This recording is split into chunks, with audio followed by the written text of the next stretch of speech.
Good evening, everyone. I am going to call the Commission workshop for the City of Deltona for May 10th, 2021 to order. May we have the roll call, please? Commissioner Vila Vasquez. Present. Commissioner King. Here. Commissioner McCool. Here. Commissioner Ramos. Present. Commissioner Sosa. Here. Vice Mayor Bradford. Here. And Mayor Herzberg.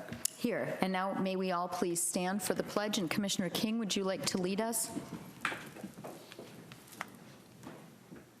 I pledge allegiance to the flag of the United States of America and to the republic for which it stands, one nation under God, indivisible, with liberty and justice for all.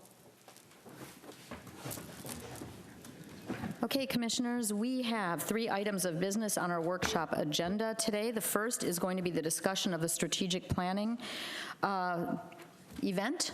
That'll be first up. So, Mr. Marlowe, all yours.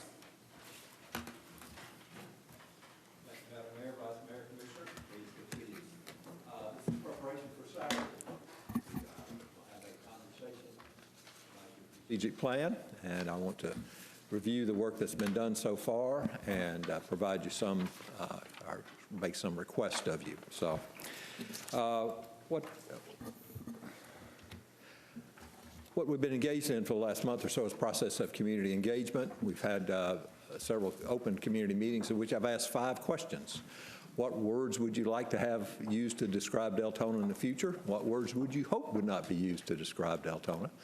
What features would you like to see in the city, and what features do you want to keep or protect? 5th question is, what else would you like to talk about in depth? And so this last Saturday, we had a session in which there was polling on the first answers to the first 4 questions, see what people liked. And then we had discussions groups set up for the 7 topics folks had wanted to talk about. And I grouped a lot of stuff in those 7 topics. So that's what we have. Out of that, I've drawn some conclusions. Based on that, I've been doing interviews by phone with various members of the community, and obviously have interviewed you and staff prior to that. So we have a lot of information.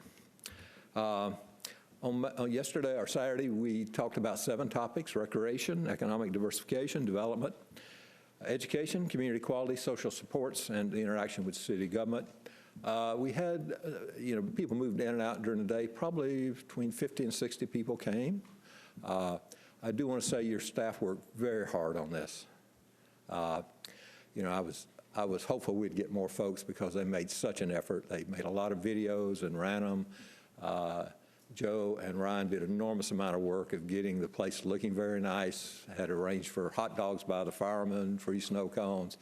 I could have not asked for more support, and they really gave it. I just want to compliment them on the effort that they made. It was truly a team effort, and they all did great work on it. So while the numbers were not a lot, and in addition to the folks I saw face-to-face or talked to the phone, I was streamed a lot by folks, so I have no idea how many folks actually saw this. I know I got comments from people who I never saw, so I can't tell you how many people were actually touched in it, but it was, I think, widely available to folks.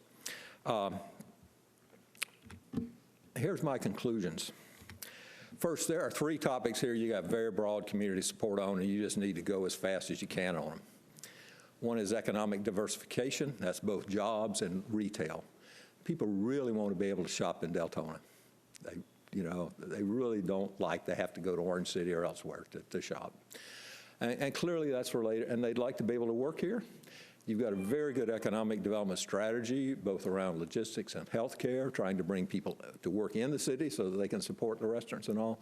You've got a sound strategy. You're working it. It does take time, but y'all are starting to move towards some stuff and really see some results. So that one, I don't really want to spend a lot of time on Saturday because I think you have such a well-developed strategy and it's such broad support. Second is recreation. People really like recreation. I want to tell you how good your recreation system is. I had my grandson with me Saturday. He's 9 years old. We went out to dinner that night. He says, "Granddad, when I grow up, I want to live in Deltona." I said, "How come?" "They got the best parks." you know, it really was, you impressed that 9-year-old with your parks, and I think you impressed a lot of people with that. And that accessibility and inclusion factor is, y'all are really a leader in that. So, you know, as much as you can afford to do, keep moving, because obviously that's a very valued thing. And I include your trails and all that with it. Third is ecotourism. I was here when the presentation was made to you. You got a great plan. I think folks like it. One, they think it's a good thing to have, but it's also more recreation for the residents, you know, so it's a win-win for everybody there. So on those 3 topics, I just, you know, we'll acknowledge them Saturday. We'll do some work, but I'd like to move through those fairly fast so we can deal with some more complex topics that are not as well developed. You have one city asset that's not well understood. That's the center. Now, I'm aware there's some controversy as to development, but it is what it is now. And as we had meetings, folks said, people talk about the center, and other folks say, we have a center. You know, it's a beautiful facility. It's a great asset. It is not well known by the community, and I'll talk about that later in terms of communication strategies. But clearly, you know, its potential as a marketing tool for the city and bringing people in is there. It does create some jobs by the catering business and all. And while it's not a recreation center in the sense of basketball or stuff, it does have features of community centers in the sense you can have birthdays or weddings and stuff. So I don't intend to spend a lot of time on that Saturday either, but I just do want to acknowledge that, you know, the communication about that is an important strategy. Here are 2 areas I'd like to talk about in greater depth. What I call values and tension. Let me talk about the first one. As I've talked to people in the community, they want to keep Deltona affordable. You know, y'all were built as an affordable community. Folks are concerned about it. Probably 90% of the cities in Florida are concerned about the affordability of their housing. You know, and can people afford there? And so that's a value. People want to keep the city affordable. It's a great challenge in terms of development now because the strategies that the market uses are either multifamily housing, your 40-foot wide lots, or various federal programs that buy down housing. For many, or some folks at least, I won't say many, that's not Deltona. You know, Deltona is an 80-foot by 125-foot suburban lot. So there's a tension there between what people historically know and value about Deltona and wanting to keep it affordable. This is an enormously difficult challenge. You know, if you kept up with the cost of lumber now, it's enormous. You know, land, you know, it's not getting any cheaper. So that's part of it. Another part of it is, you know, you all are what I call a classic suburban community. You know, you look like the suburbs. When you start getting denser housing, you know, whether that's narrow lots or multifamily, it starts not to feel like a suburb anymore. So this is a very complex issue. There are a lot of factors in it. Another thing that's very important in the surveys, people want to keep open space and wetlands. You know, all over Florida, we want to keep open space and wetlands. You know, that's a shared value across our state. But, you know, unless the local government or some entity is willing to buy that land, you know, it's going to be developed sooner or later, and that's the marketplace we live in. That's why we have a lot of land acquisition programs in Florida, because people want to do it. But still, that's a concern and value here. So you've got that value of keeping open space, that value of being affordable, that value of trying to keep a suburban feel, and the marketplace pressures about trying to provide housing that's affordable for folks. So you have, in the document, I've suggested some potential goals. I'll ask you to review if you can. I'd like to really have some in-depth discussion with you Saturday about this topic. I view this as one of the most difficult you face. Another one is the whole topic of social services. You're a city of 90-something thousand people. That means you got all the issues, you know. Some folks talk to me about homelessness. People talk to me about addictions, mental health issues, the need for those supports. The question that we'll have to struggle with Saturday is, what is the role of city government in that? You know, the federal government has their defined roles, the state has it, county governments have those. Cities, it's more ambiguous exactly what you do. I mean, you're on your CDBG, which are community development housing. And I did not hear from folks really the request that y'all get in the direct service business yourselves. Nobody raised that. I don't think they necessarily see that. But they do want to address how can this community address these issues. So I'd like to talk with you about that in terms of what you think the appropriate role is and how you would like to proceed. So that's the second topic for Saturday that I need some time with you to discuss. Then the last two topics were really about city government itself. There's the issue that just about every local government faces of trust and confidence. You've got your critics, as most everybody does. It's part of the business. And you've got folks who support you, and you've got folks who, barely know you're there. And in many ways, and I want to approach this Saturday from the viewpoint of communication. How do you communicate with folks? How do you hear folks? A lot of folks say they don't feel heard. Well, how can you do that? How can you manage that? This is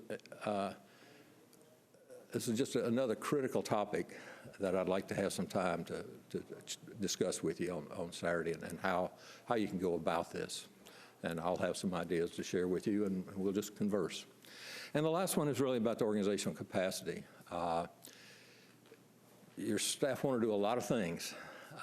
They are stretched. They're trying to do a lot, and we have to think about what's the capacity of this government to resolve. And that's really important when you set goals, because you don't want to set so many goals that you can't achieve. So I want to conclude with that. As we look at these goals, can we do them? And your city manager's input is particularly important there. What I hope to walk out with Saturday is a list of goals that y'all want to achieve. I'll then work with your staff to think about how can we go about that, strategies, and what specific things can we do, which would be, I call, objectives. And I will come back with you, I think on May 24th, I believe is the date, and you'll get a draft before then. But we need to go through it on that date to make sure this is what you want. Is this the direction you want to take? If it is, the manager is going to start to translate that into your budget, and that's where you take your final cuts at it, and where it becomes real. But that's what will be occurring between our meeting on Saturday and the next time I stand before you. So that's the plan. Happy to respond to any questions. Vice Mayor Bradford, before you say something, is there somebody that can please close that door so we don't hear that chatter out there? Thank you. Thank you, Pastor Shine. Appreciate it.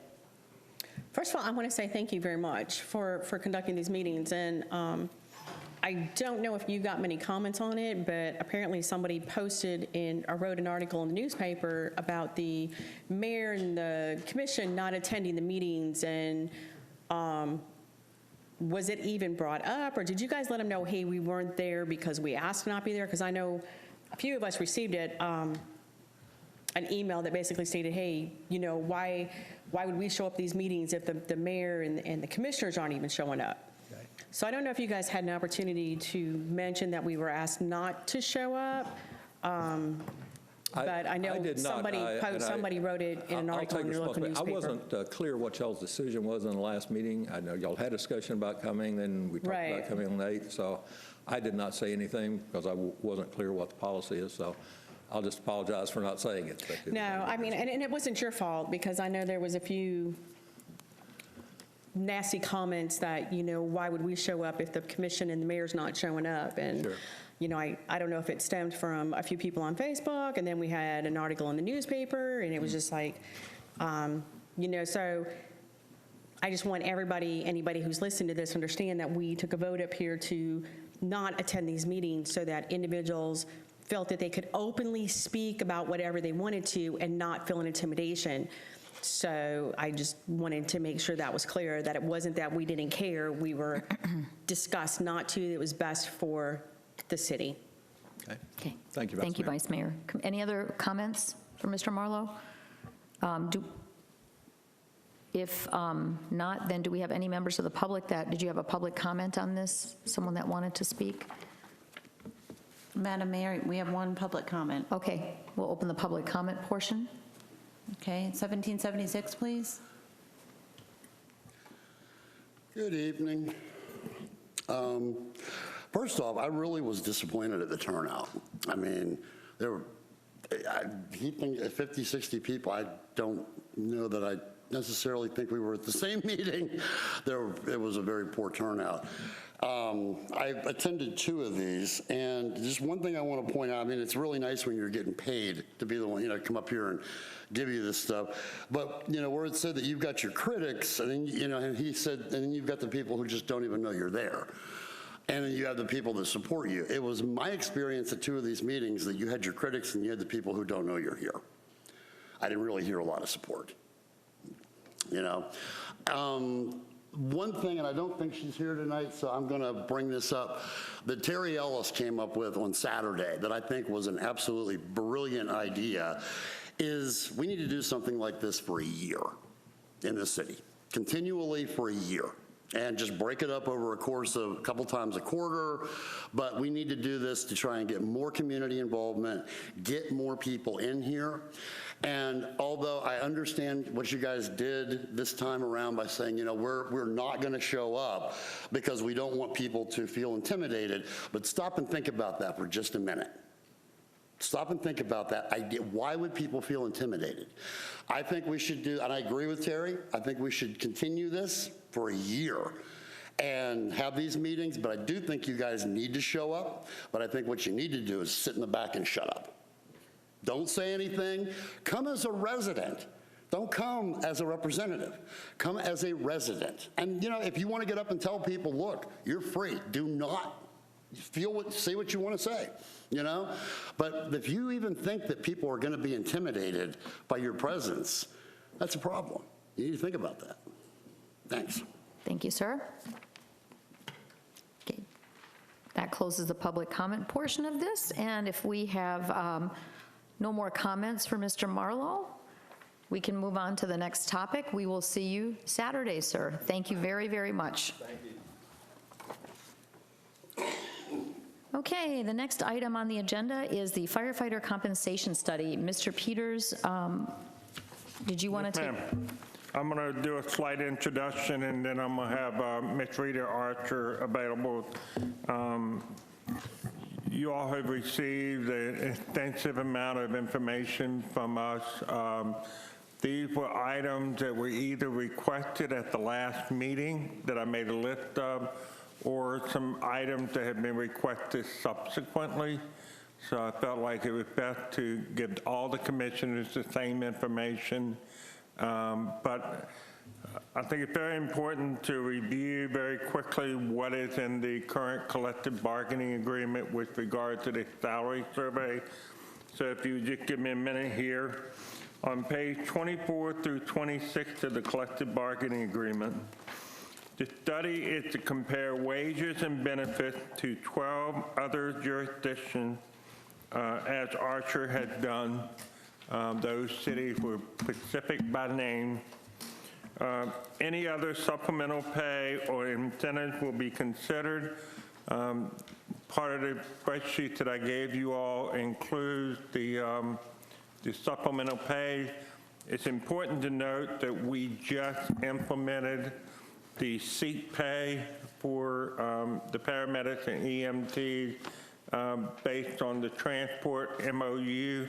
That is not, I don't believe is in your spreadsheet, but that is $1 or $2 seat pay that was approved by the commission earlier this year. Any funds applied for compression purposes will be considered. A step plan will be considered. City will consider percent increasing between ranks upon promotions.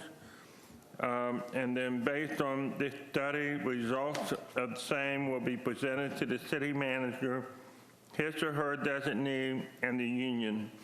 The results of the study will be implemented October 1, 2020, fiscal year 2020-2021. Such implementation shall be in addition to the agreed upon 3% base pay effective October 1, 2020. Any delta, that's the difference between the increase and the 3% will be applied after the 3% is done. reason I have this in here is one of the things that you all know me well enough by now. It makes me nervous when I have given this authority to implement all these things without at least getting some direction or comments from the commission.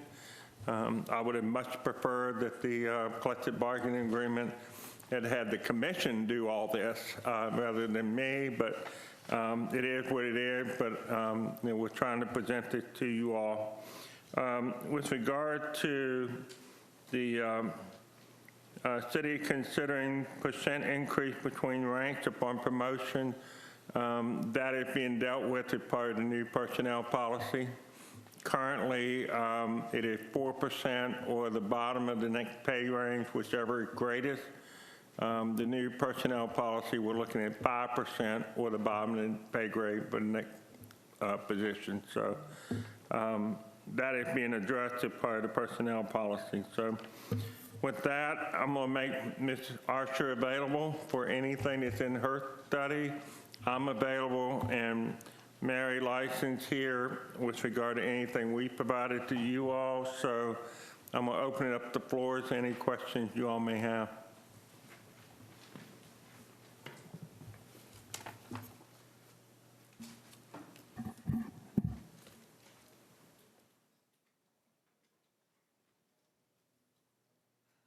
Any comments, commissioners, or questions? Hold on. Madam Mayor, Commissioner if I may, Sosa. Yes. can I ask Mr. Archer just to go over what the recommendations are with regard to the base pay being adjusted for the firefighters? Do you have that available? I don't know what you mean. Just the summary? The base rate, the base salary rate, hourly rate? I don't have it, no. Okay, that's fine. Are you okay with just going through some questions then? Okay, Commissioner Sosa and then Commissioner McCool. Actually, I think this one's going to be more for Mr. Peters.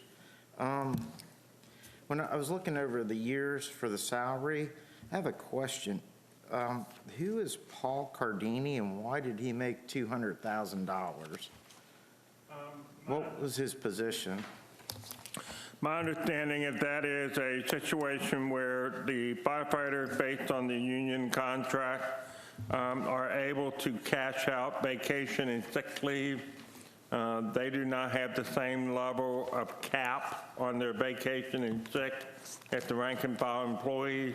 My understanding, that particular person, if you note, they had about $7,500 in salary that year. Then they either left or retired, and they were able to cash out their vacation and sick leave, which accounted to about $200,000. Okay. Now, did that go into their pension as well? Will that $200,000 be towards our pension? Because I noticed the pension fund's pretty high, but I'll talk about that in a little bit. Does that money from cashing out vacation sick time go towards the pension as well?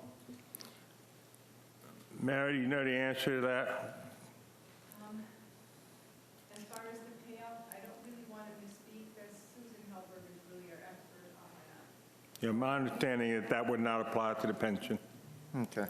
And then, Can we just get a clarification on that for us? Yes, ma'am. I'll Thank send you. out an email. and then I guess, I guess my next question is probably for, two other employees that, saw one a $45,000 increase over 1 year, and then another one saw a $23,000 increase over 1 year. I mean, is that same situation? I mean, those seems like pretty significant jumps in pay. Yeah. So, I mean, it just kind of threw out a red flag to me when I was looking at that. Well, let me just say this. I am aware of some circumstances, and I believe the HR director is here, but my understanding, there have been times where people have shifted from collective bargaining group to the management group, and there's been adjustments made in that regard. I don't know if that same thing occurred or not when people moved within the collective bargaining agreement. Rich, Adam, do you have an answer? I don't believe we've had anybody for the past year that's went from CBA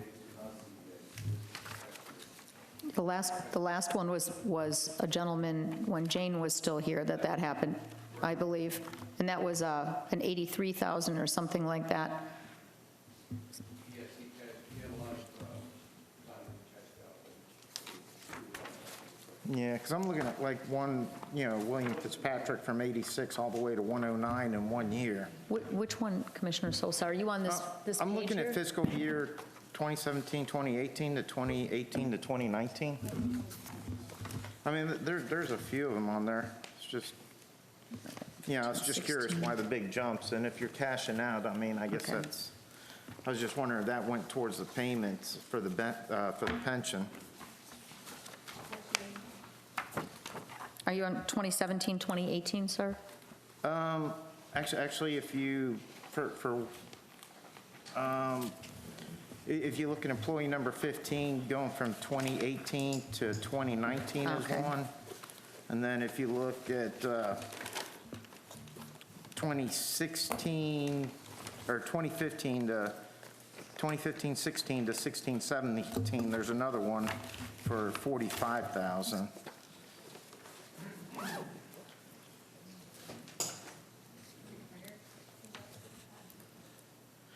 One's Eckerd, one's Fitzpatrick. No idea. I mean, I was just curious why the big spikes in pay over a year. I can check on it and get back with you on that. All right, thank you. Then I have another question. When I look at the pension, how do the contributions, we started in fiscal year 2016 at 40%. How did we spike at almost 48% in 2020? What criteria made that spike, almost 8% increase in 4 years? My understanding is the pension currently has a very large unfunded balance. It's in the millions of dollars, and there was an attempt at the beginning of the collective bargaining agreement to close that gap, and therefore you saw a higher percentage at the beginning. We still, even with that attempt, we still are going to have a very large unfunded pension balance at the end of the collective bargaining agreement. Okay. So the percentages here, when I'm looking at this here, how fiscal year 2015-16 was 40%, the city's share was 32%, but then by 2020, it was up to 47.7, and the city's share was 39.7. I'm just curious how those numbers are accrued from year to year. Is there something in the CBA that I didn't see that, was able to give them that increase over the year?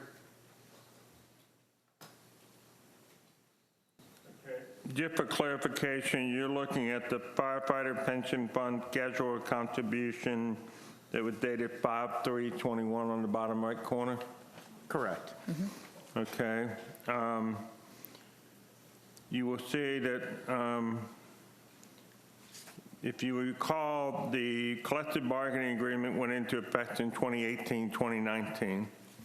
And what you will note is that there was a steady increase up to that point, and then there was a fairly significant increase up to 38.5 and 39.7.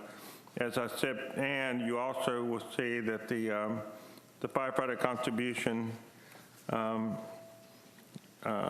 pretty much stayed even, and so the city contribution went up. And as I indicated earlier, this was an attempt to address funding shortfall in the pension fund. When we do the next collective bargaining agreement, we are going to have to take a very serious look at that because it is a fund balance that I am not comfortable at all with. Okay. Now, just a quick question. Commissioner Sosa, can I just ask a question to piggyback on that? What is the balance on, at one point, when I first started here, was about 4.5 million deficit. Do you have any number what it is now? I believe it's 4.7 million. Deficit in the pension fund? Okay, and the last question I have, since Commissioner Sosa brought that up, when you look at the state contribution, the highest was at 2017, 2018 at 12.5, and then it went down 11.5, up a little, and then it went down to 10 and 9%. What drives the state's contribution portion of that?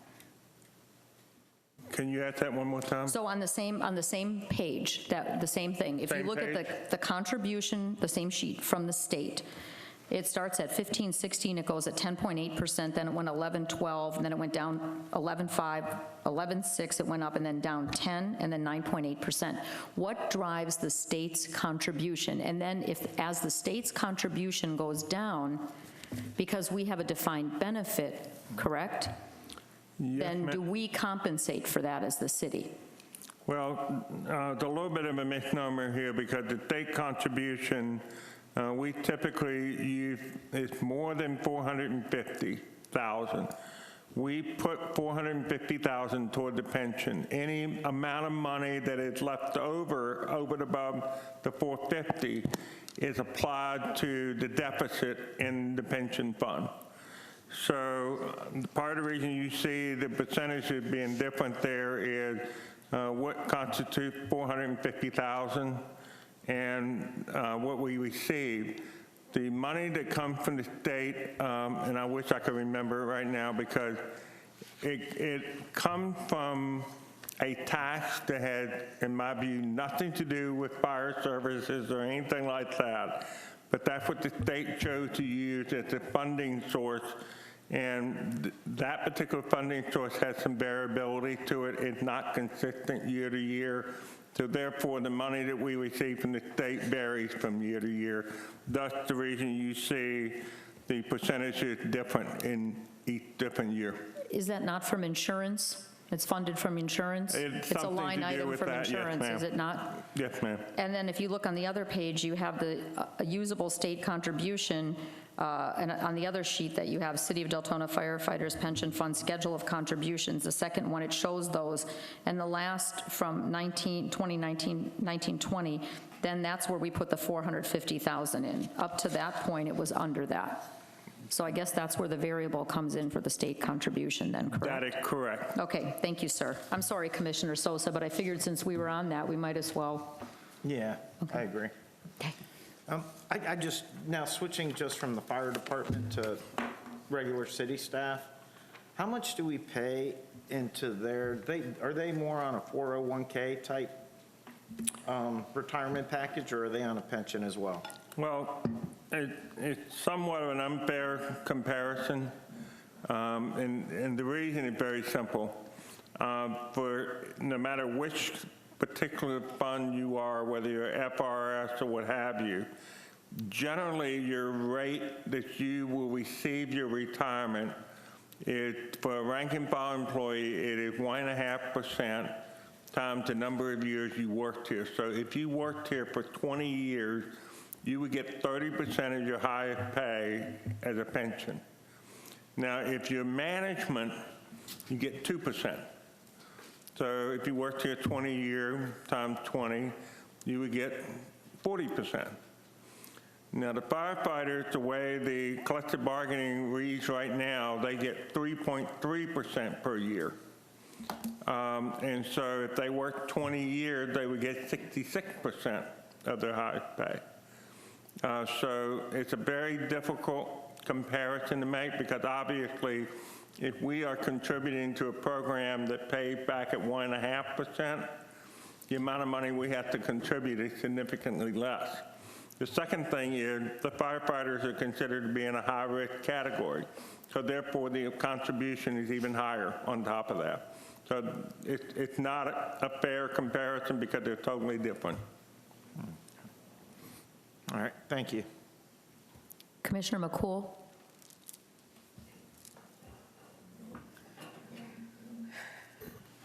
I would like someone to answer for me the question of what is considered low, medium, and high overtime, because what is standard overtime? There's a lot of overtime here, so I would like to understand that. So anyone, Bueller, I want to understand that. I really do. I could take a stab at it. Sure. So standard overtime is because of the schedule. 1 day on, 2 days off. Yep. It's considered overtime because of the Fair Labor Standards Act. People in government said that a fair amount of straight time hours for firefighters is 27.56. And that doesn't usually work with any schedule that's 3 days, 1 day on, 2 days off. So pretty much all around here, except for the big, Orlando, I had highlighted 3 cities that try not to pay overtime. But around here, pretty much everybody tries to stick to the 3-day cycle, 1 day on, 2 days off, and that requires overtime per the Fair Labor Standards Act. And the amount of overtime is nominally, 2912 minus 2756. I think it is 156 or something like that. And that's overtime. That's just scheduled overtime. And then if you're called in or you stay late, that's real overtime on top. And firefighters generally, no, they like overtime because they get paid more. So they put in their bargaining agreement a fair way to distribute the overtime. They have like numbers that come up. We need somebody for overtime. Are you available? And somebody who needs the money is always available. Somebody whose partner or whatever makes a lot of money maybe says, no, I pass. But it goes in a cycle to be fair. They have another piece of overtime, which is event pay. And what they were finding was that the people that were higher up on the scale would always volunteer for events and get paid a lot and cost the city a lot. So they tried to even that up by saying the average pay for all the firefighters in the city divided by that number to get an average event pay. So anybody who works the event would get the same thing. And then when the numbers came up, it was fair. I think they try to be fair, and it just depends on who's available and who could give up the time when it's necessary. And some people are always available, and some people are not. Just for clarification on that, 2 things. Under the collective bargaining that we have right now, up to 5 firefighters can be on vacation at any given time. So that almost assures you that there are going to be 5 people making overtime. That doesn't count the people that call in sick. So, one of the questions that I asked the finance department was, okay, so if we hire 6 people to take up the overtime rather than paying overtime, the collective bargaining agreement includes language that when we add personnel, they get another 16% toward additional time off. So by the time we add 4 people, they get 6 people that can take vacation instead of 5. So it's kind of like chasing your tail after a while, trying to reduce the overtime. So the collective bargaining agreement, the way it's written, you got guaranteed overtime. That's the number of hours they work. And then you got what I call semi-guaranteed overtime, and that's when the people are scheduled for vacation. The other thing that I asked specifically is, do we have a process to where the overtime is offered to everyone? What they do is if John Peters is going to be off next week and somebody needs to cover, they go to the person with the least amount of overtime first and offer it. And if it's denied or rejected, they go down the list based on amount of overtime. And then when they get to the bottom of the list, they have people who are willing to take the overtime. And that's why you see this huge disparity between pay and the amount of overtime, because those are the people that are willing to take the overtime. And if they get to the bottom and nobody takes the overtime, then they go back to the first person and they have to take the overtime. I appreciate that, and listen, I have family on the job, so before firefighters come up here and stuff I have residents that ask me tough questions because this year's budget is going to be fun. And so I've been asked, and I'm going to ask hard questions. Doesn't mean I don't value firefighters, doesn't mean that I don't love them and everything that they do for our city. It does, however, mean that I'm trying to be fiscally responsible because, you know, we have other staff that either don't have access to overtime or there's a cap put on overtime or it's, you know, really, really budgeted tightly. So I'm asking those hard questions. What do we do to cut some of this overtime? Because with overtime goes more benefits that we have to pay out. I want our people taken care of, but I'm asking these tough questions because it's like an elephant in the room. How do we cut this overtime down? What do we do without sacrificing service and without alienating our firefighters? If I can address that, Ms. Nicole, the simple answer is we would have to negotiate a new contract when the next round of contracts come up because under the current collective bargaining agreement, the die is cast in terms of the overtime usage. Nobody doing anything nefarious. It's all within the terms of the contract. So short of, you know, beginning the negotiation for the new contract and trying to address, you know, the concerns in that contract, I'm not sure there's a whole lot we can do. And I understand that. I don't think that there's anything nefarious. I don't think that there's any kind of conspiracy. I don't think that it's anything other than what it is. We have firefighters that need to work, we need the services, and we have to have the overtime. I am simply asking what we can do. Listen, there are other cities, and I'm not suggesting this for our city, but obviously larger cities have 12-hour shifts for a reason, you know, and it is to take care of these types of issues. We have a lot of issues that we're going to have to be looking at this year. I mean, budget is coming up, and we're going to have to be tight. So I'm simply asking about that dialogue. I know that this doesn't happen until next year, right? The contract, we don't negotiate again next year. What was it for, 3 or 4 years? 3 years? Have we? Traditionally, the contracts are 3-year contracts.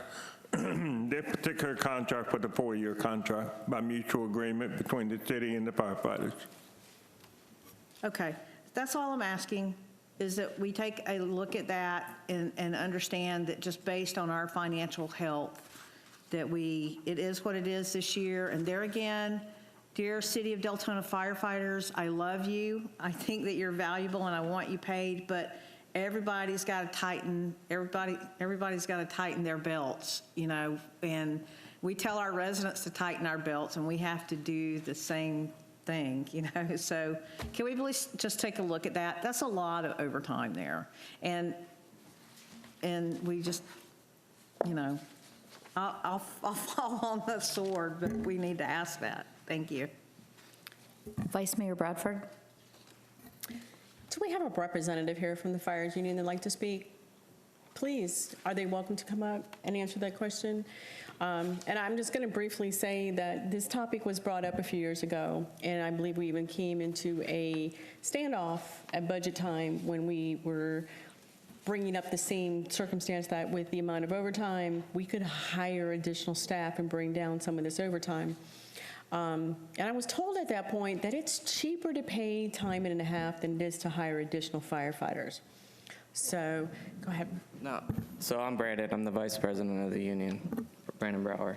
So as far as the event pay is concerned, so the last negotiations, we negotiated that into the contract to save on overtime, because in the past, I mean, if we worked an event out at the park or whatnot, we were getting an overtime rate. So we looked at a way to save the city money and reduce that cost. So everything we've really done in the last contract negotiations was try to reduce the cost as much as we could. One of those was event pay. And as far as overtime, this last year, we were in COVID. There's a lot of people that were on quarantine. We have a minimum safe staffing level that the city follows, and we're an essential service, so there has to be people on the trucks to run the calls. And I don't know if you guys have noticed the increase in calls. We need those people on the truck. So, yeah, the overtime was high last year. I don't know what the number is. I was trying to look it up on my phone, but look at the past couple years and compare that to this year. That's one thing I would suggest that you do. But what was your other question? I'm sorry. Well, I think after we hired, what did we get, 6? Yeah, oh yeah. I think that's when it started to go down. Yes, so there is a formula in the contract that will increase the vacation slot if there is a certain number of people on each shift. And when we hired those extra people, we inputted another rescue that we really need. It increased and added a 5th person. Before, there was 4. And if there's 5 people off, there's not necessarily 5 overtime shifts or 5 overtime slots. The vacation, so there could be 5 people off with time trades. If someone calls out sick or someone's hurt, then that's when overtime gets involved, because we have to have the minimum staffing on each of these trucks. So yes, there's probably an increase. We can look at that in the next contract negotiations, maybe adjusting that number, because we do need more staffing. We need more people on the trucks. We need more units. We need more transport units in particular. So I don't know if you guys have seen those transport numbers, but we're busy, and we're running Osteen, DeLand, Orange City, Lake Helen from Deltona. So that's taking a unit out of Deltona into another city. So I just want you guys to be aware of that too. I don't know if you guys know that. Any other questions while I'm up here? No, but I mean, it does bring that up. And I believe this is something that comes before budget time. If we have them saying we need help, we need more staff, then we need to look at what are we spending in overtime. And I know it's going to come up that, to hire personnel, you're paying for uniforms, you're paying for this, you're paying for this, you're paying for that. But what are we paying in overtime?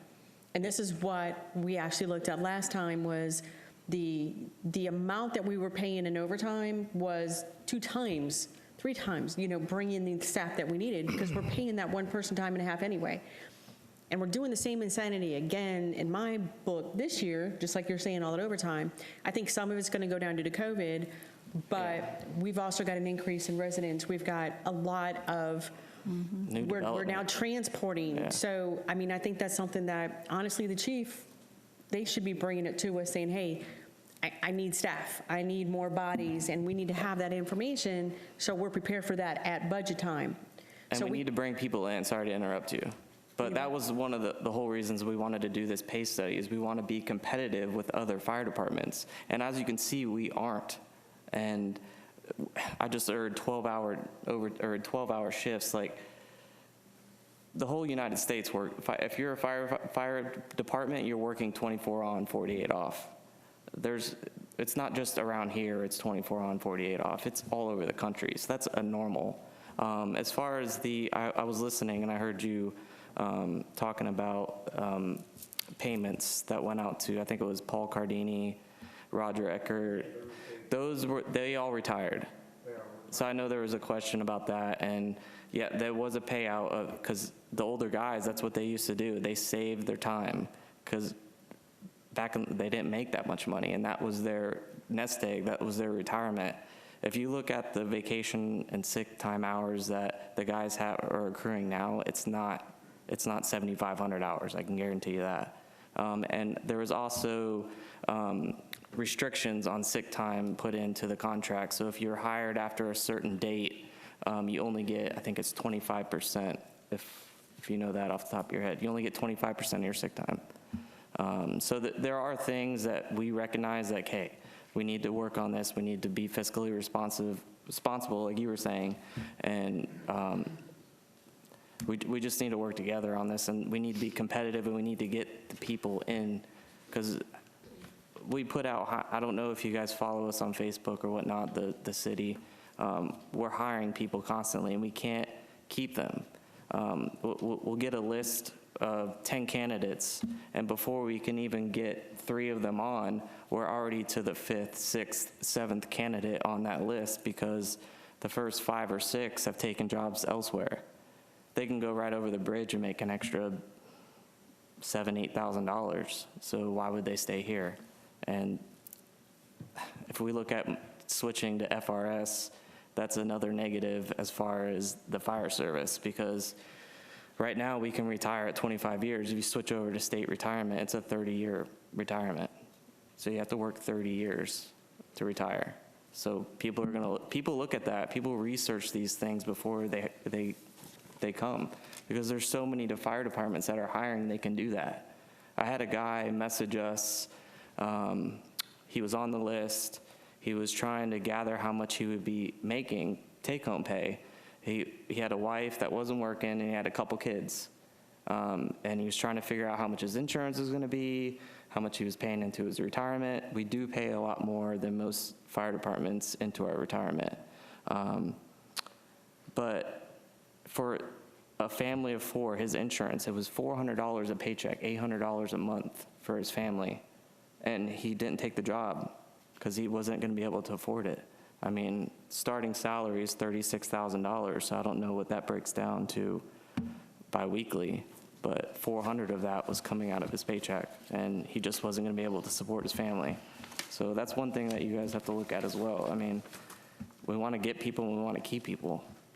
So I know over the last year or so, we've lost a few people, probably 4 or 5 people to Orlando, Seminole County, Tampa, Apopka. I mean, it is what it is. These guys that have been here for a few years, they get experience, and we get a lot of experience here. So other fire departments, when you put Deltona Fire Department as your past work history, they'll hire you, guaranteed, because you're getting a lot of EMS experience, a lot of fire experience, and they know that it's a good fire department, has good equipment, and they want that candidate. So that's something to keep in mind as well. Sorry, kind of getting off topic. You brought up that you're going out to more calls now. Yeah. What type of calls are you going to? Are they more auto accidents, house fires? You know, A lot of auto accidents recently. I don't know what it is. If it's just the increased number of people or construction on the road. A lot of medical calls. Most of our calls, I work on Rescue 63, which is the new transport unit out of Howland and Elkham. So we don't transport during the day.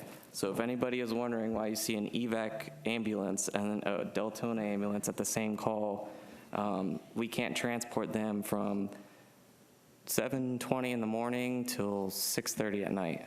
Anything after 6:30 we can transport. But we're up all night. And most of the time it's just the 2 units. It's Rescue 61 and Rescue 63 for 90,000 people.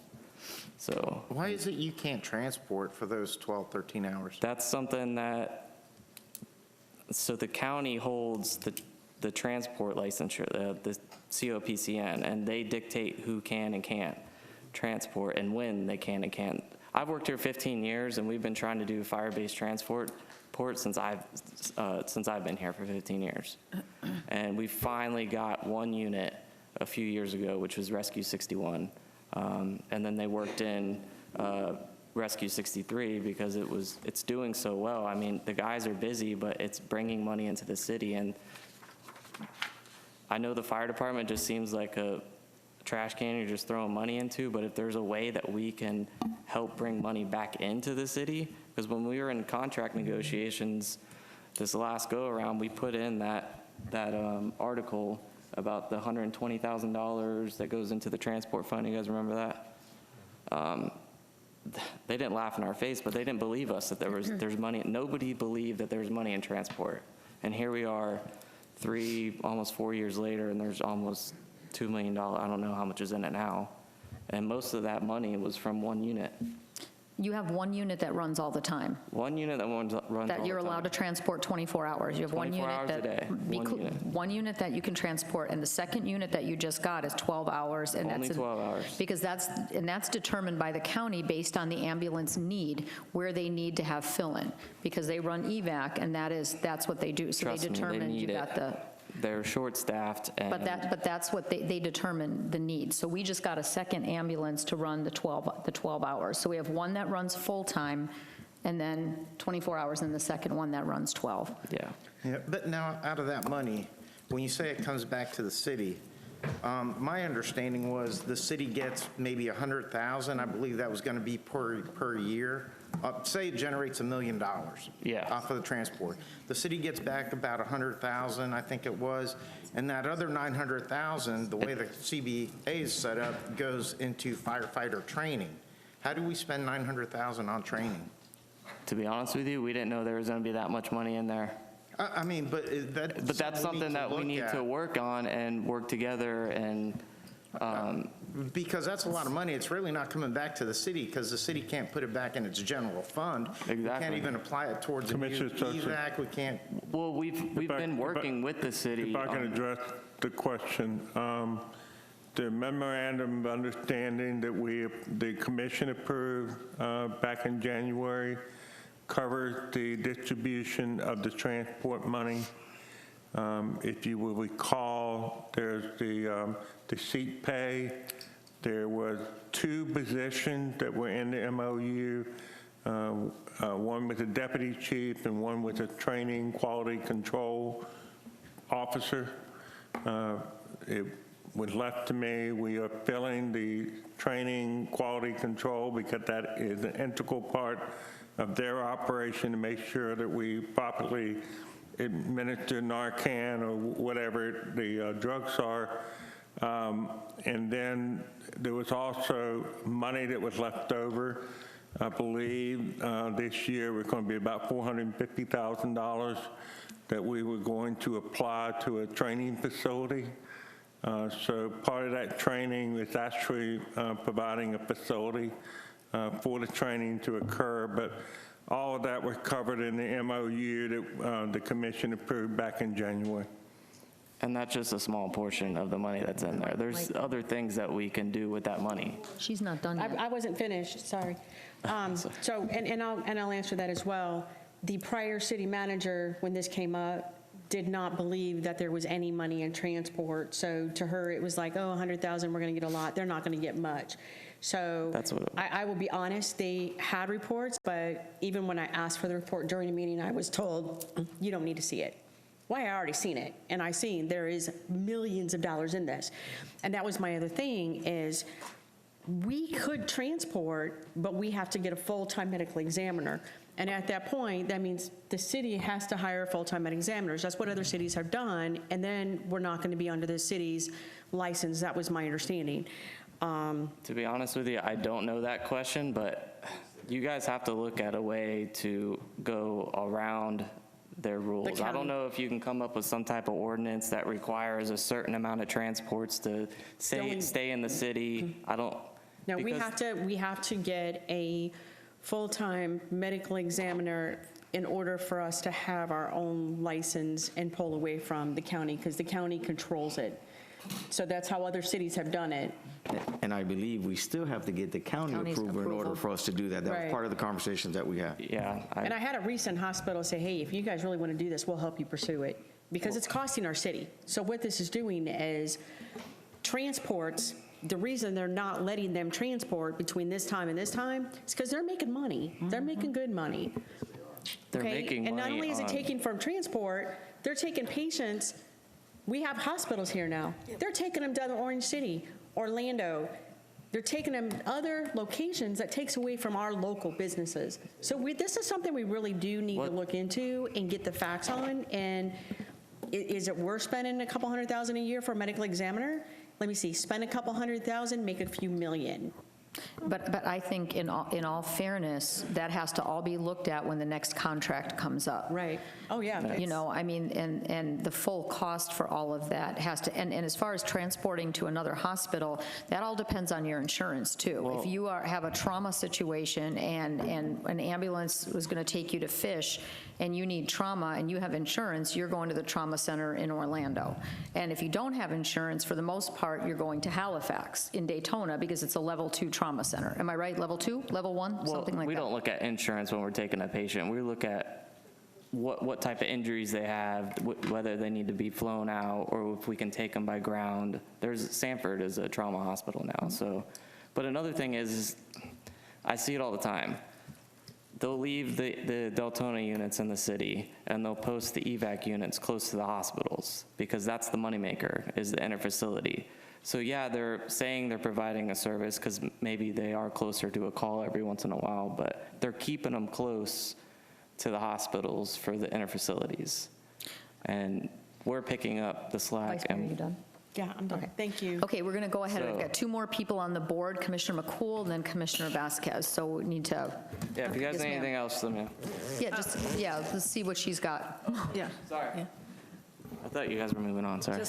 I just want the focus here for a moment. Yeah. My intent in asking those questions was to have them brought out because the public doesn't get to hear that, right, those explanations. And when my constituents ask me questions, I'm asking because they want to know, they want to understand. It's not they want to shake a finger.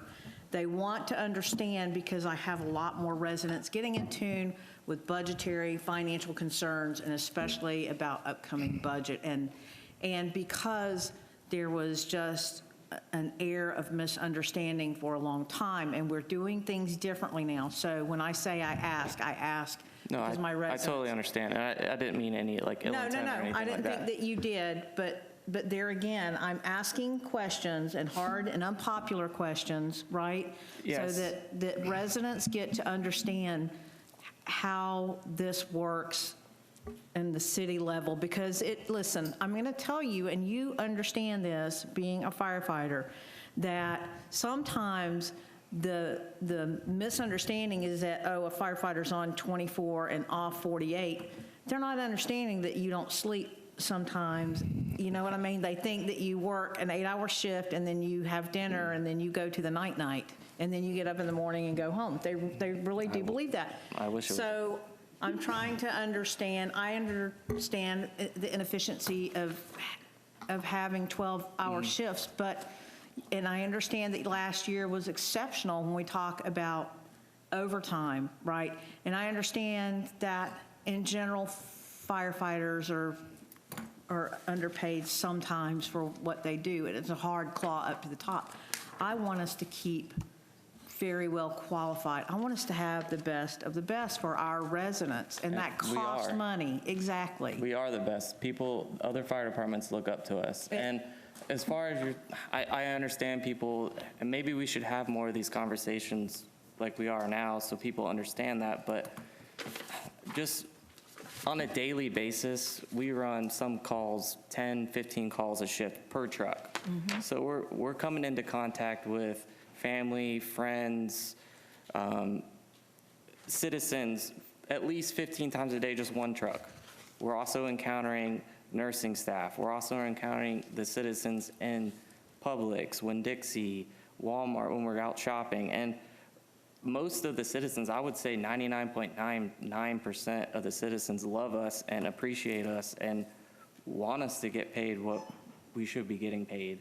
We're not asking for $1 million, or, you know what I mean? But we want to have a competitive wage, because I'm tired of training people and seeing people come in and making relationships and then those people leaving, or they want to leave for certain reasons. That's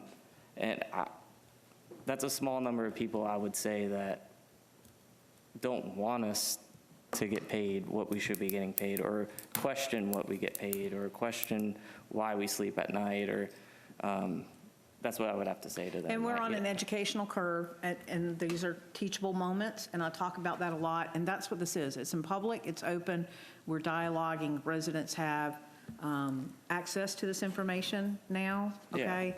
So I just wanted to make that clear. I appreciate everything Yeah. that you guys do, and ladies. And that's all I wanted to say. As I said, I don't, want cockroaches in my mailbox or anything like Oh, that. no, So no, that would never happen. Thank you. We really appreciate what you do, Brandon. Yeah, Thank thank you you. for Thank taking you. the time to come out. I appreciate it. Commissioner Vasquez? Thank you, Mayor.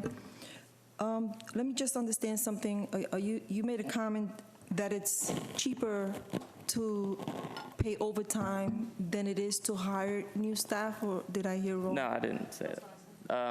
Someone up there was saying that they had a conversation with, I think it was Ms. Bradford. That's what they said last time we brought it up, that it was cheaper. The- No, I said last time it was brought up that we questioned the overtime a few years back. We were told that it was cheaper for them to pay overtime at time and a half than it was to hire new firefighter personnel. And That's is what we were that true? told by a prior city manager. I wouldn't be able to answer that. I could probably guess on why they would say that is because it costs money to train, it costs money to outfit the person, it costs money for insurance, or, so they weighed out those options and said, oh, we'd rather pay the overtime than do the latter. And you also said that we train them, and then they leave for $7 or $8 more over the bridge, and So. they don't, and that's not even, they're not even working overtime over the bridge, right? And they're getting more money. I mean, you can look at that pay study and see what the hourly rate, the difference is, and see how low we are compared to some of Right. the other cities and counties. Right, so they're going to get more They money. get paid more. And work less. So No I work overtime. at Daytona State College, and we just had 40 people graduate. So there's 40 people out there looking for jobs, and I know they just did a hiring or a interview process, and I think we had 10 to 15. So they're not coming here. I don't know if we need to promote ourselves more or what. They're going other places. Right. And I would assume it's money. Right, so I don't know about most of the commissioners up here, but I went on a ride-along with, what is it, 62 of Providence? That's 61. 61. 62 is on Diamond, Diamond, right? yes, ma'am. So I went on one, and I have to tell you that no sooner than I was off the truck and sat down to be comfortable, Chief Schneider would say, Commissioner, we're back on. After 4 times, within 4 hours, I was beat. I couldn't go anymore. So I know, I can understand what our firefighters are going through, and we really appreciate you guys. We really do. Thank you. And we thank you Appreciate for serving us. Thank you. Vice Mayor and then Commissioner Ramos. Okay, so what is actually the recommendation for their pay? Are we looking at paying them the average of the $14.24? Or, because I'm seeing, what exactly is the recommendation for the pay? Because at the scale that we have at 1282, that still puts us at the 4th lowest salary of all these.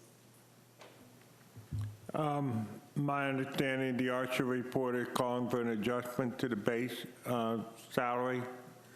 I believe it takes it up to something like 12.91 or something like that from the current amount. And that would be the level of adjustment that I can see right now. Okay, so that still puts us, And that would be retroactive back to October 1. okay, so that's actually this sheet where it says the analysis, but it says 12.82. Is that this one? So I can see what you're holding there. That's, Okay. I just went and took the nominal numbers that were provided by the different cities, and I gave you an average. I didn't make a recommendation. Okay. The idea was, here's the numbers. You can do with them as you wish. I could tell you maybe some things I would do. I might take the ones that are highlighted in yellow and disregard those, because I feel like those that are trying to not pay overtime are in a different ballpark. It's just a different methodology for calculating things. But you don't have to do that. And then the other way would be to average the salaries, because if you looked at some of the cities, they tried to pay the same thing, whether it was an 8-hour shift or the 24 on, 20, or 48 off. I wanted to give you the full picture, and then for you to decide what to do, offer it to the firefighters, let them negotiate and say, no, that's not going to be enough, and then work through it, knowing what everybody else is doing.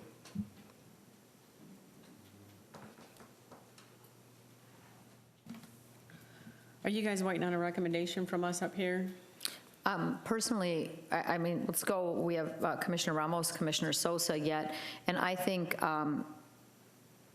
for me personally, there's a few other things that I'd like to address before we do any kind of a recommendation. Did you? Yeah, no, I just kind of did what you said, and it's like roughly 13.51, 13.52, something like that, so. Okay. Okay, are you good, Vice Mayor? Yes, thank you. Commissioner Ramos and then Commissioner Sosa? Thank you, Madam Mayor. He mentioned Daytona State and about approximately 40 graduates. How many openings do we have in the city, Mr. Peters? Or Mr. Adams is here Or to our address HR that. department? Right this moment, I don't believe we have more than 3. I know we're in the process of hiring and stuff like that, but we don't have an awarded number of openings. 3 years, 3? You said 3? Yes, 3, without looking at our system. It's not a lot. We do not have an inordinate amount of openings for firefighters. Any, good? Commissioner Sosa? Yeah, this was for Ms. Archer. When you did the study of the pay, do each of these other different departments, do they offer all the different additional benefits in there, such as, you know, the fitness trainer, the working out of class, the bilingual, the bicycle, the car seat tech? Is there different parameters that they add to that pay too, or are they just a flat rate? I didn't look into it, but I would imagine they all do the same thing, because they all talk, they all, like he was saying, they could move from department to department, and if they don't keep up with the department next door, then they're going to lose people. Just, the idea is if you want to attract and retain, you got to pay a fair wage. Okay. All right, thank you. Okay, I just have a couple of questions. The first thing for Mr. Adams, I just one of the things was going to be to ask how many openings do we have, and you're saying about 3 openings, give or take. Okay, the other question I have, or a comment that I have, and to your point,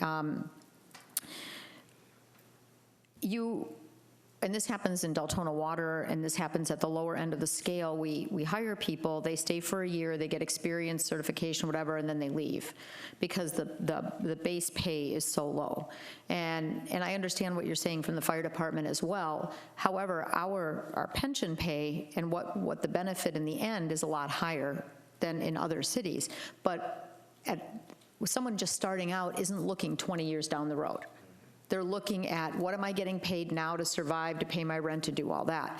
So when the commission wants to look at raising the base, then you also have to look at, I want a clear number of what our pension deficit is and how we are going to work, because if you're going to raise the base pay, which I understand, you know, that may need to be done, then what are you going to cut in the back end to not overburden that pension system, number one.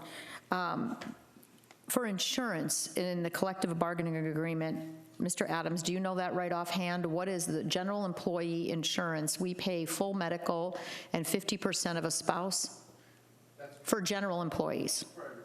For everybody. And the firefighters as well. Okay. The other question I have is, we addressed the transport. Let's talk about overtime. Mr. Peters, on Thursday last week, you sent out an email, and last year's total overtime for the fire department was $276,501, and that was for 75 or 76 employees. And if you had, the other number, I apologize, I didn't write that down, was 195 employees or something like that, and it was a little more than that for the total overtime for the rest of the employees. This year for overtime, we're already at $328,210, which is an increase of $51,709 so far. Mr. Peters, is that to date for when you sent that email out? Is that a May 1st? And then we're looking at ending the fiscal year September 30th, and that's the measure, correct? That was the prior pay period before I sent that out. Okay. So it was approximately 7 months. 7 months, so we have, give or take, another 5 months to go, and we're already $51,709 over, and I understand COVID and so forth. The next question I have, talking about hiring more employees to reduce overtime, Vice Mayor, you're correct, that was a conversation in the past. Our conversation always was, if we hire more employees, the overtime should go down. And that doesn't ever seem to happen. So in this collective bargaining agreement, Mr. Peters, you made a comment that something about five employees get to be off at any certain time. Can you explain that again really quick for me? Yes, ma'am. For every employee that we hire in the fire department, the amount of vacation that can be taken is multiplied by 16%. So to reach 0.5, it would take 4 employees to get over 0.5, which would mean one more person would be able to take vacation. So then instead of 5 people taking vacation, you now have 6 people. So even though you've added 4 employees, you've actually lost 1 because somebody's allowed to go on vacation. So you only gain 3 at that point. So there still would be a significant amount of overtime. So I guess my question in saying that is, are we, in this process, are we ever going to get ahead with a non-mandated overtime, the way this is done? That's just a question. Madam Mayor, to be very candid with you, we need to look at total compensation. I have gone back and forth. I've reread Ms. Archer's report several times. You will note that there are certain agencies that work 12-hour days instead of 24-hour days. Those agencies, what they do is they work, 1 week they work 3 days straight, 12 hours. The next week they work 4 days straight. Now the problem with that scenario is, in our particular case, we basically rotate on a 3-day basis. So we have to have staffing, 3 staffs for the trucks. To go to a 12-hour shift, you would have to have 4.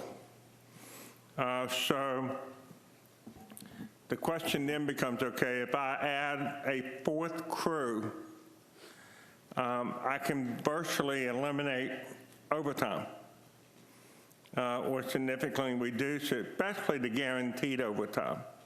I may still have the unguaranteed overtime, but the guaranteed, because if you go to the 12-hour shift, 3s and 4s, you're guaranteed 4 hours of overtime every 2 weeks. So it's significantly less than what we do now. So some of these agencies that we compare to, like Volusia County, are on that 12-hour shift. No, they're not. What agencies are on 12-hour shifts?